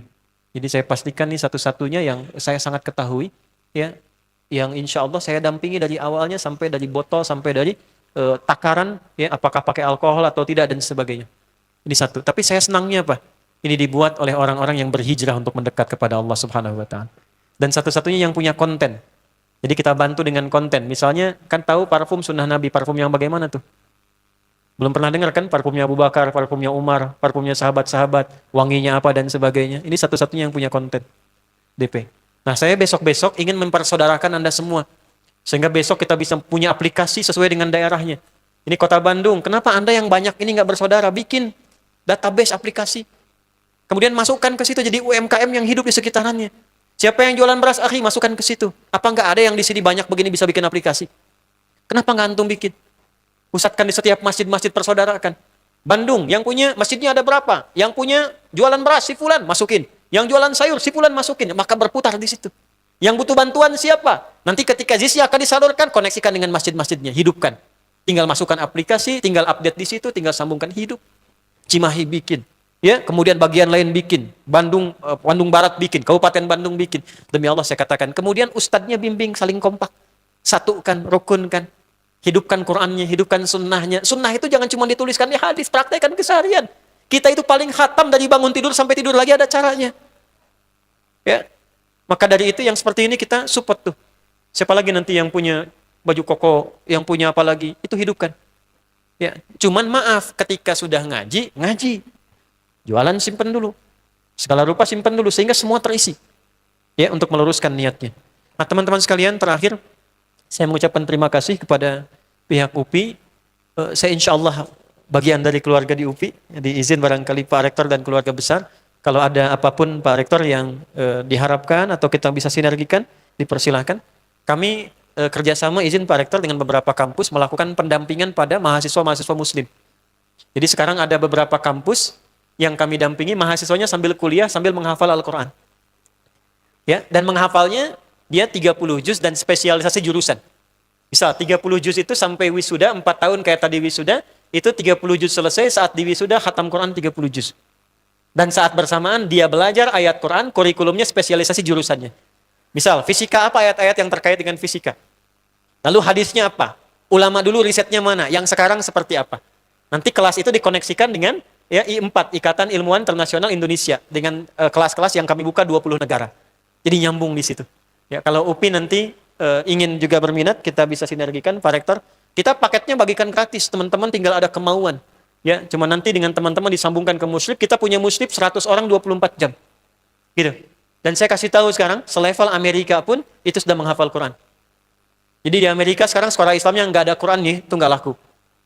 Sekarang, kita punya 5.000 diaspora. Di Jepang kita sekarang buka sekolah. Ya. Kemudian beberapa yang lain sudah mulai ikut. Di Kanada ada Islamic Centernya. Jangan kalau Anda tidak mulai dengan kita mayoritas terbesar, kita ketinggalan. Sekarang kita punya gerakan, nanti saya akan launchingkan. Malaysia buat 1.000.000 mushaf untuk kampanye mencintai Quran, kita akan buat 1.000.000 hafidh yang menanamkan Quran dalam jiwanya. Sehingga nggak ada yang robek-robek lagi tuh, yang ada yang bisa nginjak-nginjak lagi. Dan kita tunjukkan Quran dengan akhlak kita dalam kehidupan. Jadi pribadi yang lembut, yang toleran, dan kita bawa untuk memakmurkan negara kita tercinta. Mudah-mudahan bangsa ini diridhai oleh Allah Subhanahu wa taala. Teman-teman, kita berdoa menutup pertemuan malam hari ini. Semoga doa kita diterima oleh Allah Subhanahu wa taala dan berkahi kita semua. Allahumma taqabbal minna innaka antas sami'ul 'alim wa tub 'alaina innaka antat tawwabur rahim. Allahumma rabbana la tada' lana fi maqamina hadza wa fi kulli maqamin dhanban illa ghafartah. Ya Allah, bila ada di antara jamaah yang malam ini datang membawa dosa, jangan biarkan ia meninggalkan masjid ini kecuali Engkau telah ampuni seluruh dosa-dosanya. Wala hamman illa farajtah, jika ada di antara kami yang datang membawa kegelisahan, jangan biarkan ia pulang kecuali Engkau telah tenangkan keadaan jiwanya. Wala asiran illa yasartah, jika ada yang datang membawa kesulitan, maka mohon ya Allah jangan biarkan ia pulang kecuali Engkau telah hilangkan seluruh kesulitannya. Wala dainan illa qadaitah, jika ada di antara kami yang saat ini sedang terlilit oleh utang piutang, maka mohon ya Allah dengan keikhlasan amalannya limpahkan rezeki kepadanya untuk melunasi utang-utangnya.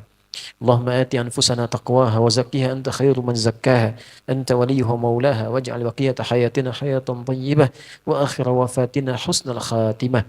Ya Allah, kami bertaubat kepadamu ya Allah, taubat nasuha. Kami mengakui kami berbuat salah sampai malam hari ini. Kami mengumpulkan banyak dosa sampai detik ini. Tapi kami pun menyadari Engkau Maha Pemaaf, Maha Pengampun yang melampaui seluruh amarah-Mu. Maka dengan rahmat dan rahim-Mu, maka mohon Allah, ampuni seluruh dosa kami. Terima taubat kami ya Allah. Ya Allah, sentuh setiap hati jamaah, pelaku-pelaku maksiat yang hadir malam ini untuk bertobat. Boleh jadi mereka wafat di malam hari ini. Jangan biarkan mereka wafat kecuali mereka mampu mengucap syahadat la ilaha illallah Muhammad Rasulullah. Ya Allah, jika Engkau beri kesempatan kami untuk bertobat dan menjalani kehidupan, lapisan baru kehidupan kami, ya Allah, malam-malam ini, esok hari, mohon jadikan sisa hidup kami dalam kehidupan kami, sisa hidup yang lebih baik dibandingkan hari-hari sebelumnya. Ya Allah, maafkan kami sebagai orang tua jika anak-anak kami berbuat maksiat karena kelalaian kami yang akan dihisab. Dan mohon ampuni kami sebagai anak, ya Allah, dan belum mampu berbakti kepada kedua orang tua kami, ya Arhamar Rahimin. Allahumma jma'na fil akhirati ahsan min ijtima'ina fi hadzal lailil mubarak. Ya Allah, kumpulkan kami kembali di akhirat dengan pertemuan lebih baik dibandingkan dengan pertemuan kami di malam hari ini. Barik hadzal makan ya Allah, mubarakan tammah. Ya Allah, berkahi tempat ini. Jangan biarkan di tempat di kampus ini, khususnya di masjid ini ada maksiat terjadi ya Allah. Jika ada orang yang kurang baik di tempat ini, maka jadikan ia lebih baik. Ya Allah, berkahi dosen-dosen yang mengajar di tempat ini. Lancarkan kehidupan mereka, mudahkan rezeki mereka, bahagiakan mereka dengan keluarganya. Ikhlaskan mereka dalam mengajar ya Allah. Ikhlaskan. Ya Allah, berikan kekuatan pada para pelajar di kampus ini dan semua kampus khususnya di Indonesia ini ya Allah. Ikhlaskan para pelajar kami. Berikan kekuatan mereka untuk sungguh-sungguh belajar. Berikan kemampuan untuk memahami pelajaran dengan baik. Berikan kemampuan untuk beramal ya Allah. Dan berikan mereka kemampuan untuk berdharma bakti. Untuk menjadikan negeri ini negeri yang Kau ridhai. Untuk memakmurkan negeri yang kami cintai. Allahumma hafadna ya Allah nitafruqah. Wahidna ya al-fisafin wahid ya arhamar rahimin. Ya Allah, jauhkan kami dari perpecahan ya arhamar rahimin. Satukan kami dalam kebaikan. Berikan kami rasa cinta dalam diri kami untuk memakmurkan negeri kami tercinta Indonesia ya arhamar rahimin. Berikan kami kemudahan untuk dihisab di hari kiamat kelak dengan apapun yang Kau titipkan kepada kami. Ya Allah, berikan hidayah pada para pemimpin kami. Jadikan kepemimpinan mereka Engkau ridhai. Jangan biarkan mereka ya Allah sibuk dalam mencari dunia. Jangan biarkan mereka ya Allah terlalaikan oleh dunia sehingga tidak melupakan akhirat mereka ya arhamar rahimin. Jika Engkau titipkan kedudukan pada siapapun ya Allah, maka bimbing, berikan hidayah pada mereka untuk bersikap adil dalam kedudukan mereka yang meringankan hisab mereka di akhirat kelak ya arhamar rahimin. Allahumma anfa'd ulama'ana waj'alhum mukhlashina lakad-din. Ya Allah, mohon jaga para ulama kami, ikhlaskan mereka dalam berdakwah ya Allah, lindungi, sehatkan mereka ya Allah, jauhkan mereka dari perpecahan ya Allah, satukan mereka dalam kebaikan ya Allah, mampu mencerahkan umat dalam kemuliaan. Rabbana atina fid dunya hasanah wa fil akhirati hasanah wa qina adzabannar. Allahumma ya arhamar rahimin, nakhussuka ya Allah likulli man ashama fi hadhil bilad. Ya Allah, kami memohon di bulan ini untuk orang-orang yang berkontribusi berjuang untuk negeri ini. Dalam memasuki hari TNI, ya Allah, di 5 Oktober yang telah terlalu, ya Allah, muliakan para pejuang kami. Ya Allah, terima amal soleh mereka, ya Allah. Bimbing para prajurit kami yang masih hidup sampai dengan saat ini. Ya Allah, berikan kemampuan kepada mereka, ya Allah. Kesehatan, kekuatan, ketakwaan, kebaikan. Berkahi keluarga mereka, ya Allah. Berikan, ya Allah, berikan hidayah kepada siapapun yang punya kewenangan untuk bisa memberikan keberkahan, kemuliaan, keceriaan pada keluarga mereka, yang melepaskan bagian keluarga mereka untuk berjuang dan pertaruhkan nyawa mereka, ya Arhamar Rahimin. Ya Allah, berikan kekompakan, kerukunan pada TNI dan Polri untuk menjaga negeri ini. Jauhkan mereka dari maksiat, jauhkan mereka dari tipu daya, jauhkan dari mereka dari perbuatan-perbuatan yang tidak Engkau ridhai. Berkahi kehidupan mereka, ya Allah. Berkahi kehidupan guru-guru kami, berkahi kehidupan masyarakat kami. Waj'al hadhihi Indonesia baldatan thayyibatan wa tardaha. Allahumma zid quwwatal mujahidin fi Filistin ya arhamar rahim. Waghfir lana dzunubana ya Allah, dha'fina fi Masjidil Aqsa. Ya Allah, berikan kekuatan pada para pejuang di Palestina ya arhamar rahim. Ampuni kami, ya Allah. Ampuni kami yang tidak punya kemampuan untuk membebaskan Masjidil Aqsa. Ampuni kami yang saat ini masih pandai bertikai, pandai berselisih, sementara kolega kami masih berjuang dengan darah, keringat, air mata, dan nyawa mereka. Ya Allah, ringankan hisab kami di hari kiamat. Kan Kau tanya kami apa yang Kau lakukan untuk Aqsa. Ringankan, ya Allah, hisab kami. Ya Allah, kami mohon ampun kepada-Mu. Kami mohon ampun. Kami mohon ampun, ya Allah. Ya Allah, jadikan dengan doa-doa kami meringankan hisab kami di hari kiamat. Sabarkan keluarga para pejuang, ya Allah. Jadikan wafat mereka sebagai syuhada. Jadikan wafat mereka sebagai syuhada. Ya Allah, berikan hidayah kepada orang-orang yang merasa sebagai pemimpin di negeri-negeri yang mereka pimpin, agar mereka mampu memperhatikan Palestina. Sadarkan mereka bahwa mereka akan dihisab. Sadarkan mereka bahwa mereka akan dihisab. Sadarkan kami, ya Allah, agar bisa meninggalkan pertikaian di antara kami. Jauhkan kami dari permusuhan. Tanamkan kasih sayang di antara kami insan beriman. Berikan kami kekuatan untuk mencintai saudara-saudara kami sebangsa setanah air, ya Arhamar Rahim. Allahumma bifadlika subhana rabbika rabbil izzati amma yasifun. Wassalamun ala al-mursalin wa akhiru da'wana subhanakallahumma wa bihamdika asyhadu an la ilaha illa anta nastaghfiruka wa natubu ilaik. Wa akhiru da'wana alhamdulillahi rabbil alamin.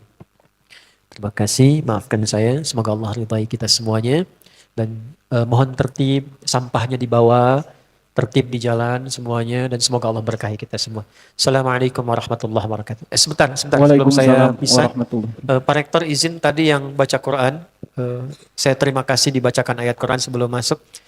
Saya tadi dengar Ananda masih belajar, izin kami yang memberikan beasiswa sampai lulus di S1-nya ya.